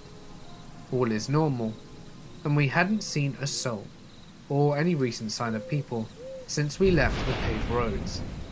I have some trouble sleeping, and was sort of just laying there for maybe 30 minutes, and both my buddies passed out. That's when it got weird. I hear from my side of the tent a murmuring, which I was certain was a person making sounds underneath their breath. It didn't feel like real words, but almost like someone drunk was mumbling gibberish. My first thought was one of my buddies was sleep talking. I listened closer, and it was definitely coming from outside. I woke up my friend closest to me, and he woke me up with a "What?" a little irritated, and at the moment, the muttering stopped. I shooed him and whispered to him what I'd heard. We waited a second and it started again, but it seemed closer this time, and he heard it too, but we didn't hear any movement. I can still hear the voice, and it really messes with me 10 years later. He gave me a "what the hell" face, and proceeded to gesture that he was going to unzip the door and see what was outside. Right as he starts moving the zipper, we heard what sounded like someone taking a huge gasp of air before diving into a pool, seemingly from the opposite side of the tent of where we heard the original muttering from. We both froze for a second before he pushed his flashlight out and looked in that direction and screamed, "Who's out there?" We didn't see anything, and never heard a single twig or the sound of movement. But this time, my other friend had woken up, and we were all still freaking out.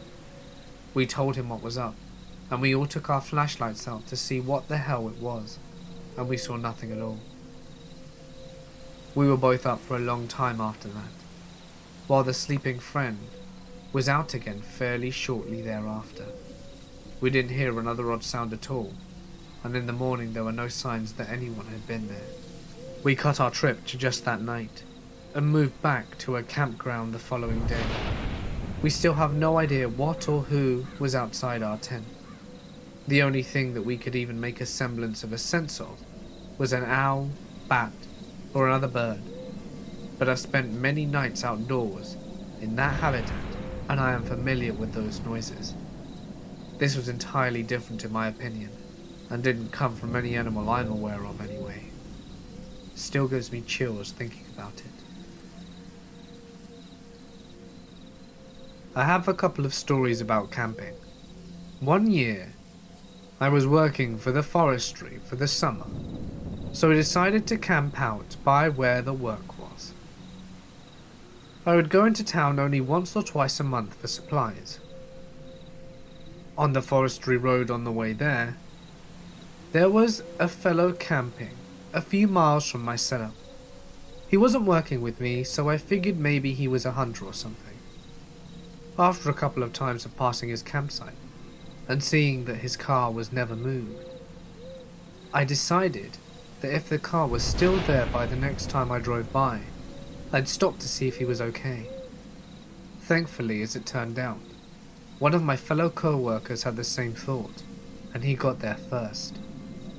He could tell by the smell when he approached the guy's trailer that there was something seriously wrong, and when he went inside, he found the guy with maggots crawling out of where his eyes had been. It was a hot summer, and his body had been there for quite a while before my buddy found him. My buddy guessed it was a heart attack or something, and he reported it to the police and they dealt with it. But we never heard any more about it. Here are two stories. Both take place in the Rocky Mountain region. We don't like to camp in campgrounds because we're antisocial and none of us care to share a campground with a stranger screaming kids, waving around their flaming hot s'more pokers. When we go camping, we do mild off-road and camp in clearings away from the people. Just after high school, me and my friends decide to celebrate by going out on a camping trip. We ended up leaving way later than we had planned. It was dark by the time we got up into the mountains, and the camping spot was about an hour or so from home. We didn't want to turn around, so we just decided to make do and set up camp in the first decent clearing that we found, and would figure things out in the morning. We all set up our tents in the dark, moonless night, and just went straight to bed. When we woke up, we realized that we had unwittingly set up camp on top of someone's abandoned attempt of a marijuana farm. Not wanting to deal with that shit, we packed up pretty quickly and moved on. The second incident happened a few years later with the same group of friends. We set up camp in a little clearing surrounded by thick trees and settled around a campfire for the night. After it gets dark, we hear rustling in the trees and occasionally catch a flash of campfire reflecting off the ice in the distance. We aren't worried. This isn't bear country, and this particular area is covered in deer. We had to stop a few times on the drive to this spot to let deer cross the road, and we noticed tons of hoofprints and deer trails near our camping site whilst we were setting up. We go to bed, and all night long we hear the snapping of twigs and leaves. They sound like they're coming near the campsite a few times, but then back off when the dog starts barking. The next morning, we notice that there are fresh cougar prints skirting around the edge of our campsite. It's pretty obvious the cougar was circling us all night, sizing us up. We're dumb, young adults, and decided to test our luck, so we stayed a second night. That second night we decided to take shifts sleeping, with a few of us staying up to watch on guard, with our shotgun ready, and keep our fire tended during the night. Me and my ex had the first half of the night. Occasionally we would see a yellow flash of eyes for a brief moment, and they'd disappear again. The dogs would not shut up. Maybe it's just paranoia settling in, but my ex swears he saw the cougar off in the trees. At this point we all decide enough of testing fate and slept in our cars and left next morning. Next morning rolls around and our friend takes the dogs out for a small hike and one last potty break whilst we brewed some coffee. On our way back down the trail, they notice cougar tracks following theirs, and we're all convinced we're being stalked. We decide to forget about coffee, tear down camp as quickly as possible, and nope out of there.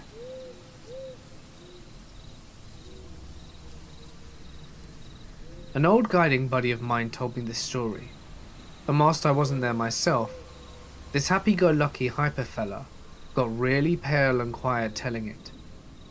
He would only tell it to me during the daytime after weeks of badgering, and it was the only time I saw him scared in all the months we spent leading a group around Appalachian. So, my buddy Mark went camping in a state forest in Virginia with a group of his college friends. They were a small group of 4 from the outdoor rec department, experienced kids with all the necessary gear in familiar terrain. Being college kids, however, they rolled into the campsite fairly late and decided to just car camp, which is camping near the car, no hiking in separate locations. It was early evening, but still just before the sun had set. As they were unloading the car and setting up camp, 2 mangy fellas came out of the woods and approached them.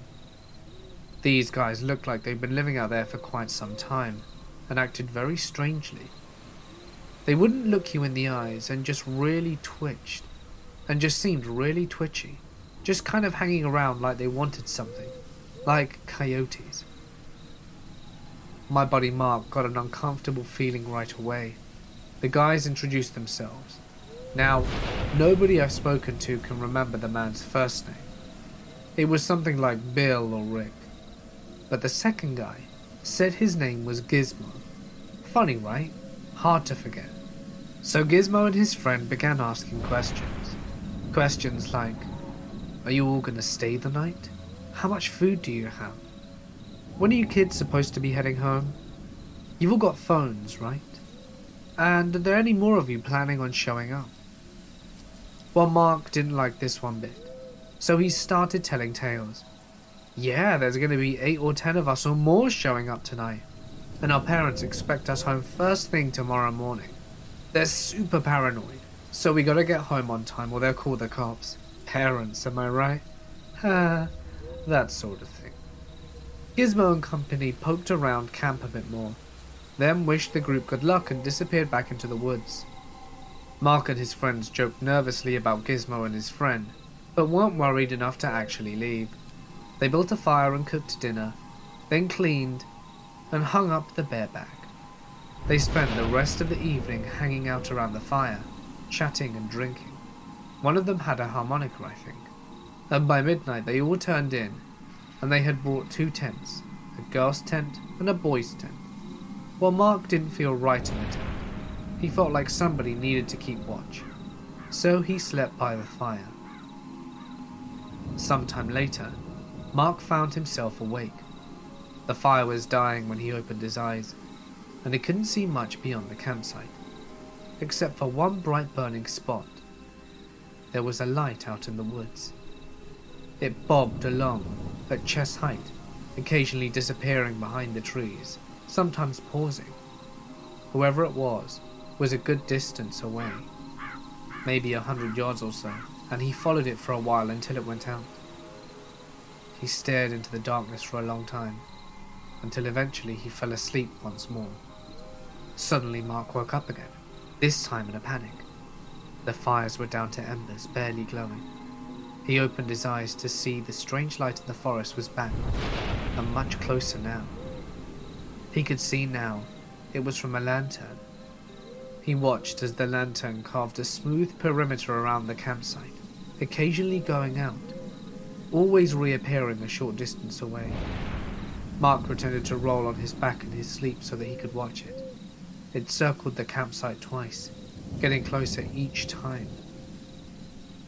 The strange thing is, There were no sticks breaking, no leaves crunching. Somebody trapezing around the dark woods that close should have made a lot more noise. Whoever it was trying to be really quiet. Mark lay there, tense and unmoving.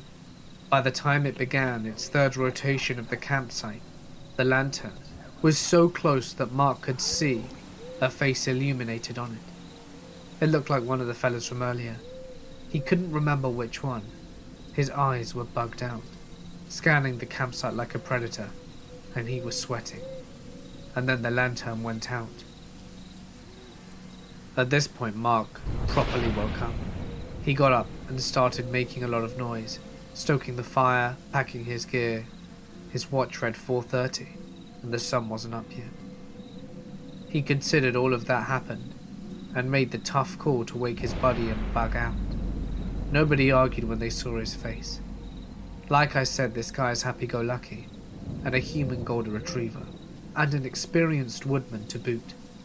You'd believe him too. The sun was barely starting to come up, and by the time they got in the car, as they were driving out, they passed something that they hadn't noticed on their way in. There was an old RV parked out in the woods, camouflaged with a mixture of earth-colored tarps and actual greenery. It was surrounded by a chain-link fence that was also draped with camo tarps and leafy broads. The whole thing looked like a long-term hunting campsite. Mark and his friends were actually relieved. Gizmo and his friends must have been poachers, and that would explain their creepy stalking behavior. They had been trying to scare kids away from their campsite, Scooby-Doo style. Still cautious, they hightailed it out of there and counted their lucky stars that they weren't deer. That should have been the end of the story. The next part I don't understand. I don't know why Mark or his friends didn't tell anyone about Gizmo for a few weeks. I would have thought for sure he'd report the poachers ASAP. He's very type A, and not typical for him to procrastinate or let rule go unenforced. I don't know what his excuse was, but Gizmo and his pal were forgotten. Then one day, Mark mentions the incident to a law enforcement officer from the DNR that came to lecture at one of his classes. She asks casual questions, just to be polite, but then stiffens at the mention of the name Gizmo. "By any chance do you remember the other guy's name?" she asked. "No, it was something normal, but I don't remember." "God, they always say that," she replied. Turns out that part of this woman's job was investigating the murders that occurred in Virginia state forests. Most are body dumps for crimes that occurred elsewhere, but over the last decade a series of unsolved cases, stretching all the way into West Virginia, had targeted what appeared to be random unrelated campers. But when they interviewed other campings in the area around the time of the murders, they all mentioned the same uncanny details. They had all been approached by an individual named Gizmo, and another man who nobody's name seemed to remember.